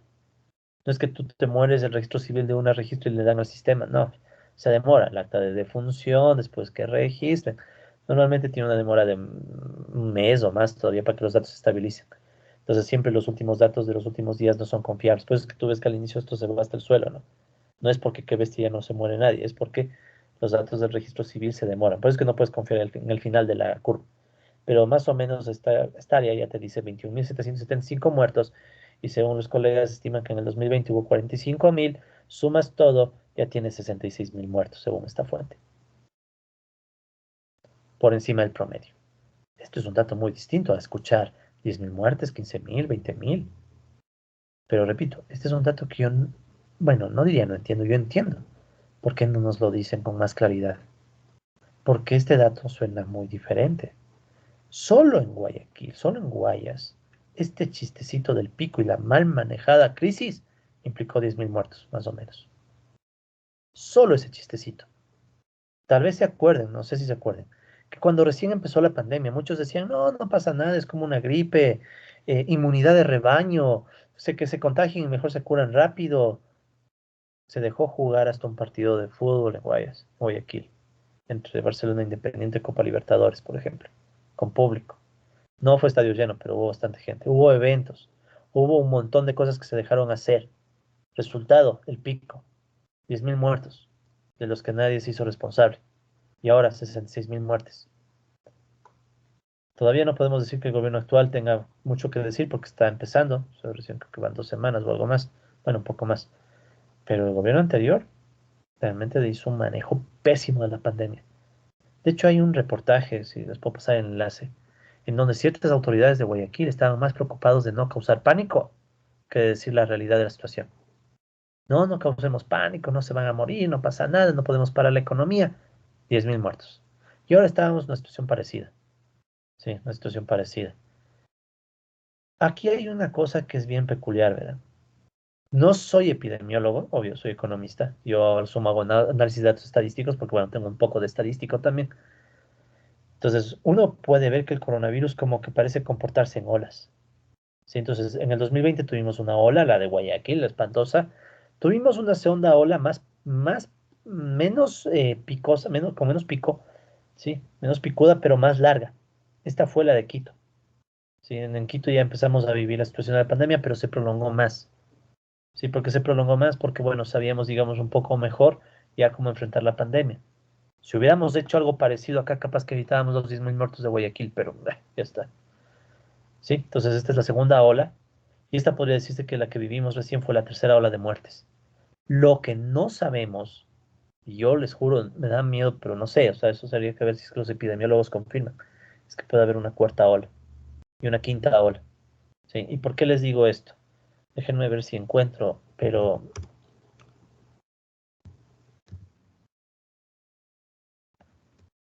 um, esto de cálculo de los excesos de fallecimientos no es algo que hacemos de ahora, ¿sí? Ya se hacía antes. Pero es que me sorprende que nunca se lo discute tanto, ¿no? Estos son, si no me equivoco, los excesos de fallecimientos. No, estos no son los de aquí. No, estos son los actuales. Pero hay cálculos históricos de los excesos de fallecimientos durante la gripe española. La gripe española recordarán que fue el precedente, ¿no? El anterior megapandemia que ha vivido el mundo. O sea, el mundo nos ha tocado una época bien dura, colegas. Entonces, déjenme ver, soy muy rápido. Debía haber puesto esa lámina. Yo la tenía, sino que se me perdió. Bueno, si les encuentro en la próxima clase, les presento muy rápido. Aquí está, aquí está, aquí está. Entonces, vean, por ejemplo, el comportamiento de el exceso de muertes de la gripe española. Ya, entonces, este de aquí es el exceso de muertes de la gripe española, que de hecho, para no olvidarme de una vez, disculpen que lo haga muy informal, ¿no? Pero es porque quiero que quede completa esta presentación. Ya, esto es de Ecuador, ¿no? Pero vamos a ponerle también la laminita. Un segundo. Después actualizo en nuestra aula virtual, ¿no? Ya saben, ¿no? Los datos. Quiero ponerles el exceso de muertes de la gripe española. ¿Sí? Entonces, para que vean que ya desde ese entonces se medían estas cosas que hasta ahora en el Ecuador no nos quieren mostrar o no le prestan mucha atención. La gripe española, o sea, miren los años, 1918 y 1919. Esto es mundial, ¿no? Bueno, no es mundial, no es mundial, perdón. Imposible mundial. No, no hay datos, ni hasta la actualidad hay datos para ser mundial. Si vieron que los excesos de muerte son de algunos países, ¿no? Verán antes de pasar. Cálculos no se pueden hacer para todos los países, ¿no? O sea, estos excesos de muertes. Como les digo, hay países africanos que no tienen datos de muertos. Entonces no se sabe qué está pasando ahí. China. China no ha soltado datos de muertos. No ha soltado. O sea, China no, simplemente dice, no, no sé.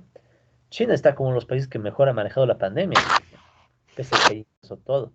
Rusia es otro país que no está soltando datos de muertes. Parece que en exceso de muertes, Rusia está por 500.000 casi, pero no se sueltan los datos. Entonces no se tiene de todos los países del mundo. ¿Sí? Por eso es que The Economist hace el modelo econométrico, porque no tiene los datos de todos los países. ¿Sí? Por eso es esta cuestión. Pero bueno, veamos acá. Aquí está la gripe española. ¿Ya? Esta fue la anterior mega pandemia. Entonces, el comportamiento que se pudo ver de los muertos, ¿sí? Esto es para algunas ciudades. Ahí tienen Nueva York, Londres, París, Berlín. No es el mundo, no. Solo son países. Pero de todas maneras, perdón, solo son ciudades, pero de todas maneras nos dan una idea, ¿no?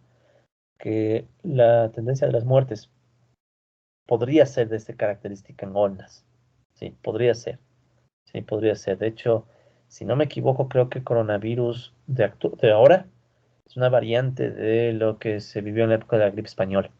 Sí, o sea, es una situación que puede venirnos en olas. Entonces hay la posibilidad de que el Ecuador, sobre todo si no vacuna rápido, después viva otra ola. Pero agréguenle que esas olas pueden incentivarse más cuando hay menos restricciones sociales, lo de Guayaquil. Y a eso agréguenle la posibilidad, por ejemplo, de volver, pongamos un ejemplo fácil, volver a clases presenciales. Volver a clases presenciales sin vacunación, sin vacunación masiva, ¿sí? Con la posibilidad, aquí no nos engañemos, aquí ustedes y yo venimos de universidad pública. Yo estudié en universidad pública, ustedes están estudiando en universidad pública y han estado, a ver, ustedes son tres, todavía ustedes sí llegaron a estar algún tiempo en la central en presencial. Ustedes no son de los pobres que han entrado desde cero todo virtual. Todavía algo conocen el mundo presencial. Sabemos la realidad que se da alrededor de las universidades públicas. Privadas también, pero por ejemplo de las públicas sabemos la realidad, no nos engañemos. Sabemos cómo son incluso el acceso a baños, el acceso a agua potable, sabemos cómo es. Sabemos que tenemos gente hacinada todo el día. En un aula de clases pueden estar 30, 40 personas entrando, saliendo todo el día. En los campus universitarios todo el día pulula gente. Los horarios de clases son tales que a veces una persona tiene que pasar todo el día en el campus. Almorzará cerca porque no tiene tiempo de irse a una casa a comer nada y obviamente tampoco hay plata. Y almorzar entre comillas porque a veces la falta de recursos hace que lo que se pueda comer, que sea un arrocito, alguna cosita que se pueda comprar por ahí y listo. Con todas esas condiciones, más aulas de 40 a 50 personas 40 o 50 personas por horas. Yo siendo profesor les digo, uno entraba a las aulas y ya se sentía un ambiente pesado 9 de la mañana. 9 de la mañana nada más. Imagínate hasta 5 de la tarde, 8, 7 de la noche. ¿Qué puede suceder con la difusión del virus? Si repito, tenemos el presidente de Guayaquil. Entonces se dan cuenta que la situación no es como la cuentan. Si todos los días nos dijeran, hay 65.000 muertos, hay 66.000 muertos, hay tantos muertos, y lo de Guayaquil nos da un claro ejemplo de que si no nos controlamos, esto se puede salir y matarnos a miles de golpe. ¿Qué es lo que dicen? No, si transmites ese mensaje, la gente se asusta. Pero es la realidad. ¿Sí? Es la realidad de la magnitud de la crisis. Verán, eh, les quiero dejar, les voy a dejar estos enlaces también, les voy a dejar en la lámina. Pero bueno, podrán notar que he estado tratando de hacer, por eso me estoy escribiendo un libro, ¿no? Porque he estado haciendo un seguimiento de la pandemia. Pero hay gente que ha estado haciendo ese seguimiento desde hace tiempo.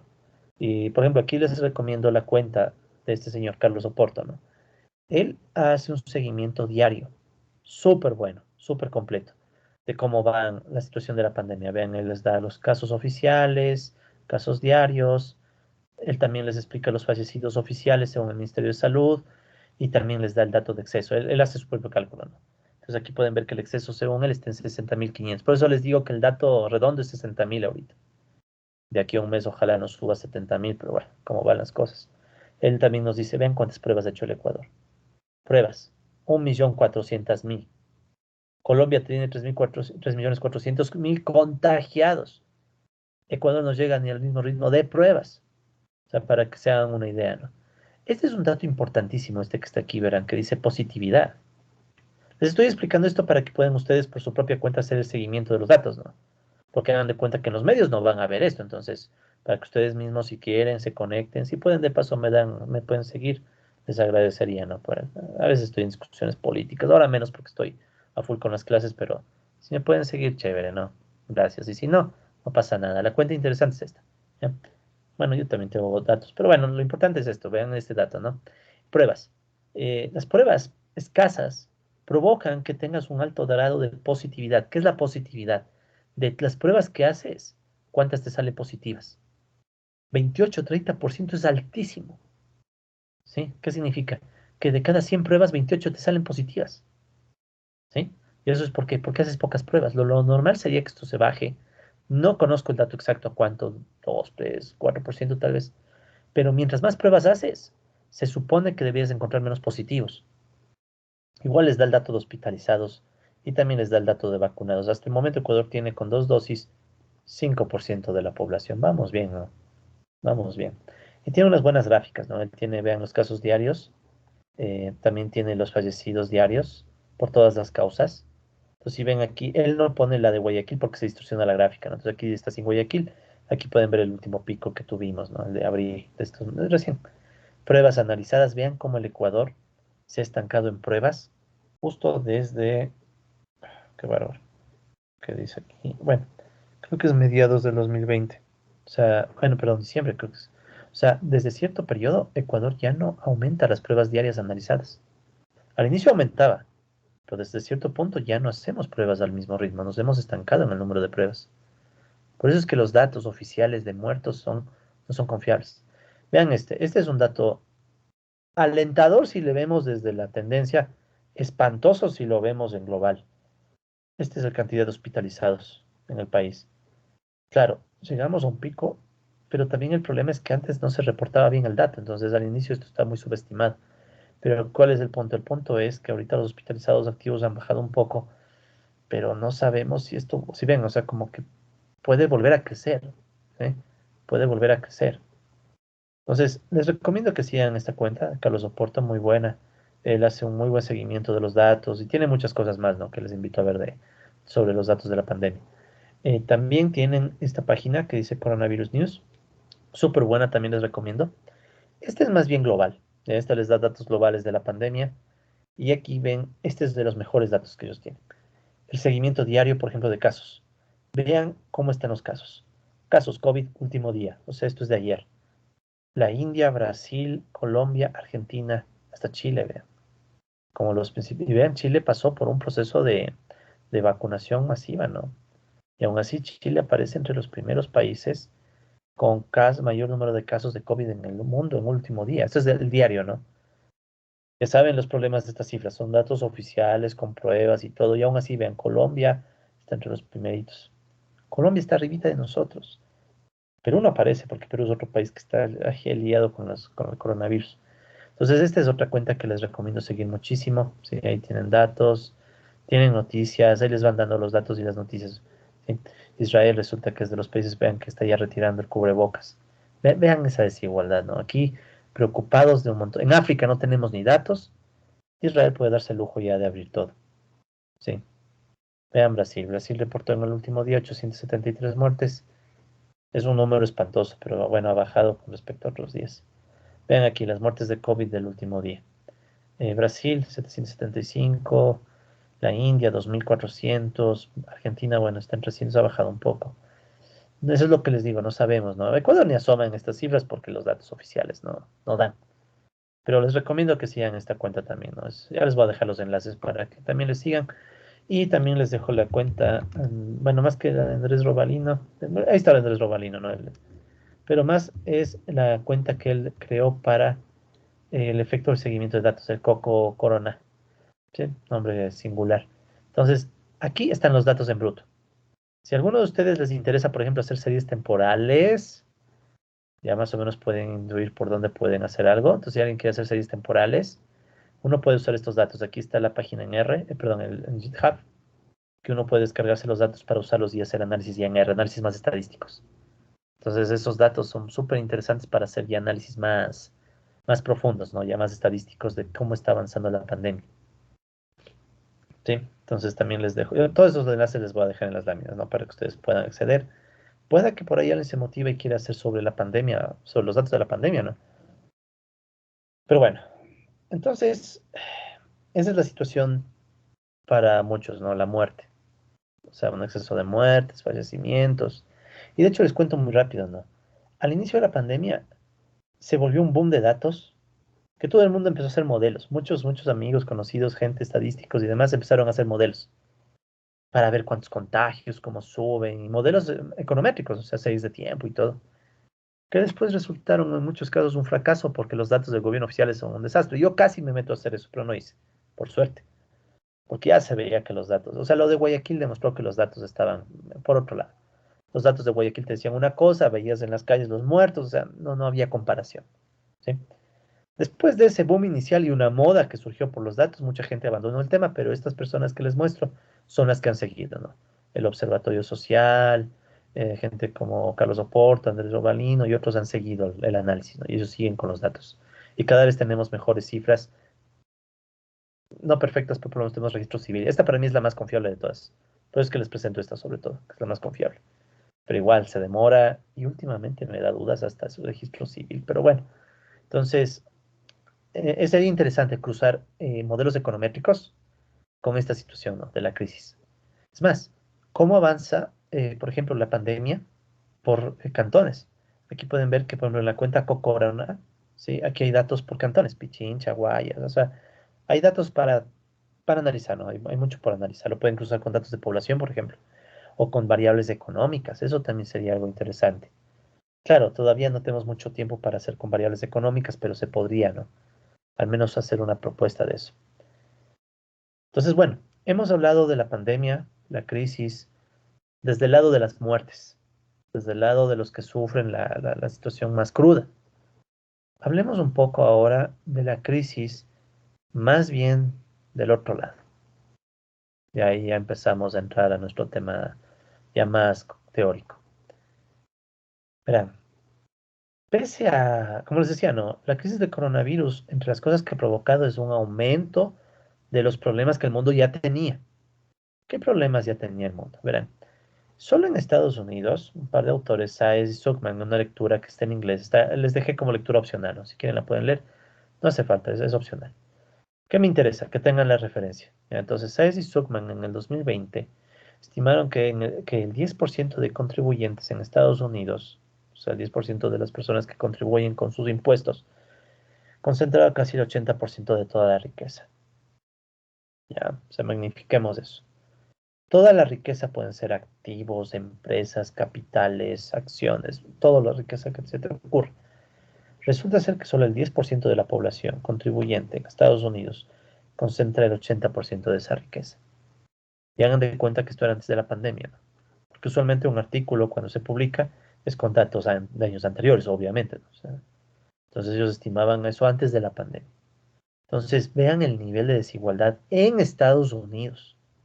¿Sí? En Estados Unidos, solo el 10% recoge el 80% de la riqueza y tocaría ver si no está subestimado, ¿no? Porque es bien difícil medir la riqueza, porque tienes paraísos fiscales, hay personas que no la reportan, sino que la tienen a nombre de terceros, o sea, es bien difícil medir la concentración de la riqueza. ¿Qué más? Ya, este es el dato que dan Said y Zuckman para Estados Unidos, ¿no? 1080.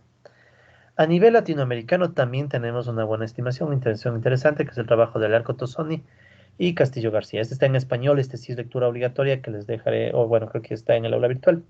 Entonces, ¿qué estiman ellos? Ellos estiman que para el 2016, ¿sí? Repito, esto es antes de la pandemia, porque es difícil, o sea, ya en esa época, en 2016 ya era difícil medir, imaginen ahora. Pero ellos decían que apenas había 87.000 millonarios en Latinoamérica, ¿sí? 87.000 millonarios. Dense cuenta, 87.000. 87, perdón. 87, ¿no? 87 es el número. O sea, son 87 personas, que son 1.000 millonarios, no millonarios, 1.000 millonarios. O sea, personas que tienen de 1.000 millones para más en su riqueza. El Ecuador tiene un 1.000 millonario, Álvaro Novoa. O sea, a ese nivel. O sea, son 87 personas, 1.000 millonarios, y ellos tienen un patrimonio neto, o sea, patrimonio, ya no es ni deuda, patrimonio, de 373.000 millones de dólares. Esto supera, por ejemplo, el PIB nominal de Venezuela, Colombia, Perú. De hecho, el PIB del Ecuador está en menos de 100 mil millones. Sí. O sea, resulta ser que 87 personas equivalen a 3 Ecuadores, para ponerle números así visibles. 87 personas pueden equivaler a lo que produce todo el Ecuador en un año, que es el PIB. Tres veces, ¿ya? 87. Esto era antes de la pandemia. O sea, imagina la cantidad de recursos que tienen estas personas, estos 87. ¿Sabes? No estamos hablando ni siquiera de 1000 personas. Estamos hablando de 87 personas. Estas 87 personas equivalen a 3 Ecuadores. Claro, a lo que el Ecuador puso en un año me refiero, ¿no? ¿Cuánto de eso podrían aportar estos 87 para enfrentar la crisis? ¿Sí? Según los autores, Alarco y Castillo, en términos relativos, los superricos de Chile, por ejemplo, tienen un patrimonio neto equivalente al 6,6% del PIB chileno. Sí, los superricos de Chile. ¿Qué más? Seguidos por los mexicanos, que tienen un 10,9% del país, del PIB del país, y los brasileños 9,6%. ¿Ya? Hay que ser un poco cautos en esto. Verán, el PIB es algo que se produce cada año. Esto en cambio es riqueza, ¿no? Entonces es un poco complejo medirlos, compararlos, pero es para hacerse una idea. O sea, de todo lo que produce Chile en un año, hagan de cuenta que el 16,6% es equivalente a todo el patrimonio de los súper ricos. Y por súper ricos estamos hablando de gente así. O sea, este número es para morirse, ¿no? 87 personas tienen la riqueza 3 veces mayor a lo que todo el Ecuador, lo que más o menos 17 millones de habitantes producimos en un año. Y eso que chuta con crisis. Todos los billonarios de la región, según Alarco Tocini y Castillo García, tienen patrimonios netos equivalentes al 8,3% del PIB regional. O sea, si ya tomas toda la región, ¿sí? Los billonarios, o sea, están, o sea, millones de dólares, están en los 8,3% del PIB, ¿no? Hay que tener un poco de cautela con qué se entiende por billonario, verán. Aquí, en esto casi nunca enfrentamos porque ya son magnitudes brutales. Normalmente en inglés, el billón en inglés equivale a miles de millones, ¿sí? Entonces, normalmente a veces pasa que la traducción no esté muy bien. Eso hay que tener un poco de cautela, ¿no? Cuando vean billón, esto es en inglés, ¿no? En español, en cambio, billón significa millón de millón. Millón de millón. Nunca vamos a ver estas cifras en nuestra vida, ¿no? Esto es en español. Entonces hay que tener un poquito de cautela si cuando los autores te dicen billonario, ¿sí? Te están diciendo en español o en inglés. ¿Ya? Eso tener un poquito de cautela, ¿no? Si es en inglés, el billón equivale a miles de millones. Si es en español, usualmente es millón de millón. ¿Ya? Entonces hay que tener un poquito de cautela porque a veces hay gente que escribe en español, pero se están refiriendo al billón en inglés. Por ejemplo, aquí tal vez están refiriéndose a los 1000 millonarios. ¿Sí? Entonces tal vez eso hay que tener un poquito de cautela, ¿no? Ya, entonces, ese detalle es más metodológico, ¿no? Tener cautela, pero quiero que se lleven la idea gruesa. ¿Ya? No quiero que se fijen mucho en esos detalles metodológicos. En la idea gruesa. ¿Cuál es la idea gruesa? Que hay unos pocos personajes en Latinoamérica que tienen miles de millones de dólares de riqueza. Miles de millones. Y esos miles de millones podrían ayudar a miles de personas. Peor en crisis, ¿sí? Ahora, eso antes de la pandemia. Veamos qué pasó con la pandemia. Luego del primer año de pandemia, surgieron nuevos 493 mil millonarios en el mundo. O sea, con estos adicionales, el mundo llega a tener ahorita, bueno, hace unos meses, semanas, 2.755 mil millonarios en el mundo. O sea, vean esto, 2.700 personas. Esos son los mil millonarios, pero ya del mundo. Y la pandemia puso 493 mil millonarios nuevos. ¿Sí? Entre esos 1000 millonarios, ¿quiénes creen que están? Claro, pues, la gente vinculada a las 5 mayores compañías de tecnología. Este es el nuevo boom. Aquí está el nuevo boom de la pandemia. Amazon, Apple, Google, Facebook, Microsoft, Teams. Teams, ¿cuánta gente está usando Teams? ¿No se habrá pagado por Teams? ¿Cuánto se estará llevando Microsoft por eso? Y lo mismo tenemos un montón de estas cuestiones. De hecho, durante la pandemia, estas mayores empresas obtuvieron combinadas 244 mil millones de dólares en ganancias, no patrimonio, ganancias, lo que ganaron exclusivamente durante la pandemia. 244 mil millones. Las 5 grandes en ganancias obtuvieron 2 ecuadores y medio, por ponerles de, más o menos Ecuador está en 100.000 millones, menos de hecho por la crisis, pero pónganle 100.000. O sea, en un año o menos de un año, estas empresas hicieron, cinco empresas hicieron más plata en ganancias que 17 millones de ecuatorianos, por ponerles el contexto, ¿no? O por hacerlo comparativo. Estamos hablando de cantidades brutales, ¿sí? La propia vacuna, el coronavirus, eso llevó a que surjan nuevos multimillonarios en el sector farmacéutico. Eso es evidente, ¿no? Pfizer empezó a subir sus acciones en la bolsa de valores, pero de forma espantosa. Y así pasó con varios. Entonces, ¿qué tenemos? Por ejemplo, las compañías tecnológicas han ganado poder en la economía mundial por las ganancias, pero ¿por qué también? ¿De dónde nace ese poder y las ganancias? Las mayores necesidades de la población para usar telecomunicaciones. De hecho, muchos ya han pensado en un mundo nuevo, con las telecomunicaciones dominando. O sea, tal vez lo que vivimos es el inicio de una revolución en donde muchas cuestiones y hasta la misma educación ya podrían quedarse así. No sé si en el Ecuador, porque como en el Ecuador siempre estamos tarde, pero en muchas partes del mundo ya se está pensando eso. ¿Qué tal si ya nos quedamos así? Si ya hicimos todo el proceso de transición, de una vez quedémonos como estamos. Entonces estos van a ser, ya son, pero van a ser todavía más los nuevos amos del mundo. Incluso en los mercados bursátiles, en la bolsa de valores se ve cómo les está yendo, ya vamos a ver. Y lo mismo pasa con las farmacéuticas. Es obvio, las farmacéuticas aprovecharon y han hecho un ejercicio de dinámicas especulativas, tienen vacunas prevendidas a los países ricos, no mandan o mandan cuando quieren a los países pobres. O sea, es una desgracia. Para muchos países africanos, la única salida, por ejemplo, va a ser la iniciativa COVAX. ¿Qué es la iniciativa COVAX? Iniciativa de Naciones Unidas para que a través de donación de vacunas les llegue algo a los países más pobres, que son los países africanos. A Ecuador también algo les llega de la iniciativa COVAX. Pero digamos que sobre todo para países ya a escala mayor, ¿no? África, por ejemplo. Si no hay la iniciativa COVAX, muchos países nos llegarán a terminar de vacunar en el 2040. O sea, es la situación. Mientras unos pobres países están sin vacunas, hay países de África que tienen 2, 3 unidades de cuidados intensivos todo el país. En cambio, tenemos estas 5 compañías, ¿sí? Que se han metido tanta plata. Y la pregunta es, ¿y por qué? Así como se metieron tanta plata, no han pagado rentas extraordinarias. Y en el Ecuador tenemos cosas similares. Pensemos en los grupos, como repito, las farmacéuticas, los laboratorios. Tenemos todas las cadenas comerciales, grupos como La Favorita y demás que han estado mantenidos en el negocio. Los bancos. Los bancos no han sido capaces ni siquiera de condonar deudas.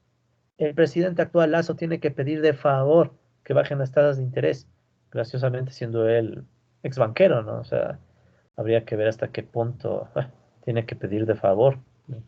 Pero bueno, el caso es que aquí están los duros, ¿sí? Esta es una estimación que salió al inicio de la pandemia, de quienes iban a ser los más ricos, y bueno, pasó. Apple, Microsoft, Google, Amazon. Amazon sobre todo se ha vuelto brutal, o sea, brutal. El crecimiento de Amazon es tenaz. Por eso es que Jeff Bezos está entre los mayores multimillonarios del mundo, ¿no? ¿Sí? Aquí está más actualizado. Esta la saqué justo la semana pasada. Aquí ustedes pueden ver las compañías con mayor capitalización de mercado. O sea, cotizan en la bolsa de valores y se más o menos hace una capitalización. ¿Cuánto valen las compañías? Aquí está en billones de dólares, billones gringos, ¿no? O sea, miles de millones. Vean esto. ¿Quién está primerito? Están Apple, Microsoft, también, bueno, está una compañía saudí de petróleo, Amazon, Alphabet, que es Google, Facebook.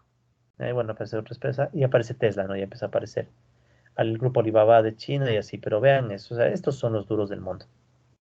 JP Morgan, Chase, estos desgraciados le pudrieron al mundo en el 2007-2009 y siguen estando en el top. JP Morgan.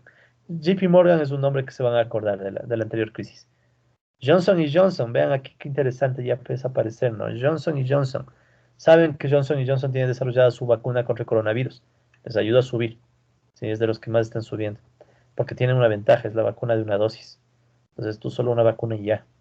Entonces vean eso, ¿no? Son los grandes millones del mundo y eso obviamente te genera multimillonarios. Entonces ahora tienes unos multimillonarios. Esto cambia semana a semana, ¿no? O sea, puede ir cambiando porque estos son mediciones también según lo que miden los mercados financieros. Entonces resulta que un día las acciones suben, entonces una empresa vale más, vale menos. Entonces esto lo saqué a junio, inicios de junio. Entonces, según la revista Forbes, aquí les dejé el enlace, aquí tienen un indicador a tiempo real, ¿no? Entonces le dan clic y les va a salir los rankings. Pero aquí están los cuatro más duros del mundo. Entonces, primerito, aquí aparece Bernard Arnault y la familia, ¿ya? Ellos tienen una riqueza acumulada neta de 192 billones, pero en inglés, o sea, 192.000 millones de dólares. O sea, solo este tipo ya tiene dos Ecuadores. Solo este tipo. ¿Quién es Bernard Arnault y Family? Eh, ¿Cómo es? Es de la marca Louis Vuitton. O sea, es marca de lujo. Durante la pandemia, ciertas marcas de lujo empezaron a crecer, como Louis Vuitton, y ahí está Bernard Arnault. Luego está Jeff Bezos con Amazon. Amazon tiene la gran ventaja de que se ha dedicado sobre todo a logística, o sea, la venta y logística. Incluso ya son cada vez más comunes las entregas de productos vía dron, en Estados Unidos, por ejemplo. Entonces eso ha llevado a que Amazon suba la riqueza brutalmente. Elon Musk, que bueno, es la versión real de Tony Stark, si quieren, Playboy con plata y tecnología. Entonces él también con Tesla y SpaceX ha logrado subir. Y bueno, Bill Gates, que bueno, ya es un activo viejo, siempre está aquí en estas listas con Microsoft. Lo de Bill Gates realmente es de destacar porque Bill Gates, como sea, siempre ha logrado estar en el top. Besos, Elon Musk, Bernard Arnault, más o menos, pero Bill Gates tal vez no siempre está arriba, pero siempre está en el top. O sea, Microsoft, Microsoft se ha vuelto, yo diría que entre Microsoft y Facebook, más abajo está Mark Zuckerberg, ¿no? De Facebook, más abajito. Pero bueno, el punto es que entre ellos yo creo que conforman el nuevo gran hermano del mundo. Sí, sí saben, ¿no? Esa obra del gran hermano. Pero bueno, ya hablaremos de eso. ¿Dónde se concentran los multimillonarios? Los mil millonarios. Aquí pueden ver las mayores ciudades que concentran los mayores mil millonarios. O sea, vean, para colmo de males no son ni países, son ciudades las que concentran. San Francisco, 48.000 millonarios. Como está en inglés, serían mil millonarios, ¿no? Nueva York, entonces, claro, Estados Unidos, país capitalista. Obvio que en San Francisco y Nueva York están los mil millonarios. Londres también tienes mil millonarios, 63. Moscú. No que Rusia era comunista, claro, la Rusia de hace años, y hasta la de hace años es dudoso si fue comunista de verdad, pero no me importa hablar de eso ahorita. Moscú, en la actualidad, más o menos 79.000 millonarios. Mumbai, en la India. ¿No era la India la que vimos al inicio con muertos en las calles? Sí, pero también tiene 48.000 millonarios.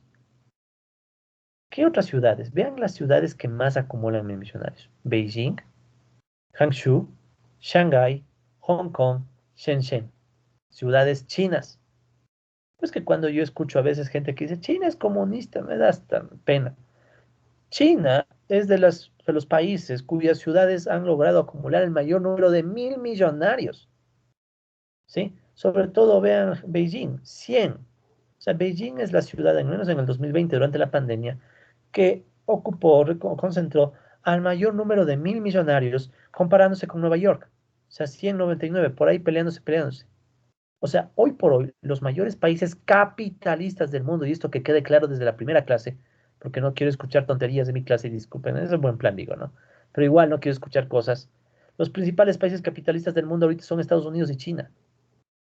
Aquí no es que hay comunistas, no existe eso el comunismo. Aquí tenemos Estados Unidos y China. Los datos muestran que son los principales países que más concentran multimillonarios. Vean las ciudades chinas. O sea, Beijing está peleándole a Nueva York. Y es claro, o sea, China se está consolidando como el nuevo centro capitalista global. Mucha de la tecnología se desarrolla en China, mucha de la riqueza se está acumulando en China, mucha de la sobreexplotación laboral también está en China. O sea, China se está volviendo la nueva, o sea, incluso en el comercio internacional y en crecimiento, China es el único país, de los pocos países grandes que creció en el 2020, pese a la pandemia. Ellos crecieron, Estados Unidos cayó, pero China no. O sea, China está acumula y acumula y acumula. Y aparte, China tiene unas políticas de deuda externa con sus países que son un desastre. Vean qué regiones casi ni cuentan. En Latinoamérica, por ahí podrían haber puesto Álvaro Noboa, pero no sé ni dónde viven, y vive creo que en Estados Unidos, en Ecuador. África, nada. O sea, el sur global del mundo no tiene ni siquiera mil millonarios. Y bueno, para ir cerrando, porque ya estamos sobre la hora, solo les pido que terminemos con esto, ¿no? Hay unos indicadores adicionales para ver cómo están avanzando los mil millonarios, ¿sí? Por ejemplo, aquí ustedes pueden ver el índice de billonarios, mil millonarios de Bloomberg. ¿ya? Para norteamericanos, ¿ya? Vean cómo este índice sube justo con la pandemia. O sea, con la pandemia vino la edad de oro de los mega ricos, según Bloomberg. La edad de oro de los mega ricos en pandemia, con muertos, con casi 7 millones de muertos bajitos, según estimaciones de The Economist. Pero es también el año de los mil millonarios. Vean el avance de las tecnologías, ¿sí? Aquí pueden ver cuáles de los sectores han sido los que más han crecido en Estados Unidos. Igual, según Bloomberg, según el índice Bloomberg. ¿Cuál es el que más ha crecido? Obvio, tecnología. Sector tecnología es el nuevo sector de los mil millonarios. Más que el sector financiero, este fue en el 2007-2009. Y el sector de energía. Tal vez puede estar surgiendo una burbuja especulativa con la tecnología. Puede ser. Puede que esta sea, o sea, puede ser que después de la crisis del coronavirus nos caiga una nueva crisis financiera por la especulación con tecnología. O sea, para completar, ¿no? Y bueno, hay otros datos. Estos son un poco más antiguos. Este es del 2017, donde ya se veía, ¿no? O sea, ya se veía que el más rico va acumulando más que el 50% más pobre en Estados Unidos, ¿sí? Estos datos son un poco más antiguos, pero igual. Por ejemplo, algunos estimaban que la mitad más pobre de la población mundial no tenía ni el 1% de la riqueza. Este coincide bien con el de Estados Unidos, ¿no? Y el 10% más rico tiene el 88%. Este más o menos empata con la estimación que vimos al inicio, ¿no? De esta parte de la riqueza. Entonces, verán, a veces es difícil visualizar lo que son los mega ricos. Difícil, no es que miles de millones, esto está como que... Entonces, verán, les voy a poner un ejemplo muy rápido y práctico, ¿ya? Solo para que visualicen esto, súper rápido. En Ecuador del 2021 el salario básico es de 500, 400 al mes, ¿no? Solo decir 400 ya da pena, ¿no? Pongamos de 500 ya, para motivarnos, 500 al mes. En un año esos 500 serían $6.000, ¿verdad? Y en 40 años serían $240.000. O sea, una persona que ahorre, imagínate esto, que ahorre 500 al mes. Qué duro es ahorrar 500 al mes en el Ecuador, ¿no? Durísimo. Digamos que alguien ahorra 500 al mes, en 40 años de vida laboral tendría $240.000. No llega ni al cuarto de millón, de un millón. O sea, mucha gente en su vida va a ver lo que es $1.000.000, ¿ya? ¿De acuerdo? Y eso ahorrándose 500 al mes. Ahora, esos 500 al mes, si no son ahorros, sino que es para sobrevivir, no vas a ahorrar nada. Por eso es que hay gente que, por ejemplo, nunca en su vida deja de arrendar, porque no llega ni siquiera a tener recursos para ahorrar. Pero bueno, pongamos de 500 al mes. Comparémosle esto con algún multimillonario. Jeff Bezos, por ejemplo. Resulta ser que para Jeff Bezos, eso de $500 no le tomaría ni un minuto. O sea, ¿cuánto tiempo nos hemos pasado en esta clase? Ya me estoy pasando, disculpen, ya termino. Jeff Bezos en un minuto obtendría lo que una persona en 40 años de vida obtendría como ahorro. 40 años de vida de un ser humano son menos de un minuto de otro ser humano. Eso es lo que implica la concentración y centralización, ¿ya? Y para que me crean, porque han dicho, ¿cómo es eso? Hay una paginita en donde te muestra eso, está un poquito desactualizada, pero bueno, ustedes pueden entrar y pueden poner. Entonces aquí puse el dinero y vi la comparación. Jeff Bezos, un minuto, pero esto está antes del mega boom de la crisis. Con la crisis seguro que a Jeff Bezos ya le toma menos de un minuto. Un minuto, o sea, un minuto de la vida de un ser humano. O sea, en este minuto que me demoré hablando, Jeff Bezos ya hizo el mismo dinero o más que lo que pudo haber hecho una persona en toda su vida ahorrando 500 al mes. Entonces, ¿cuál es la razón para eso? Posiblemente lo que Marx vio hace ya más de 100 años, 150 años, que es esto, concentración y centralización del capital. ¿Ok? Entonces, cerramos aquí este video y espero que con esto tengan una visión un poco más global de la crisis. Les motivo también a que cuando esté listo el libro les dé de compartir, pero por el momento nos quedamos hasta aquí, ¿ok? Entonces, con esto, colegas, cerramos el video de hoy.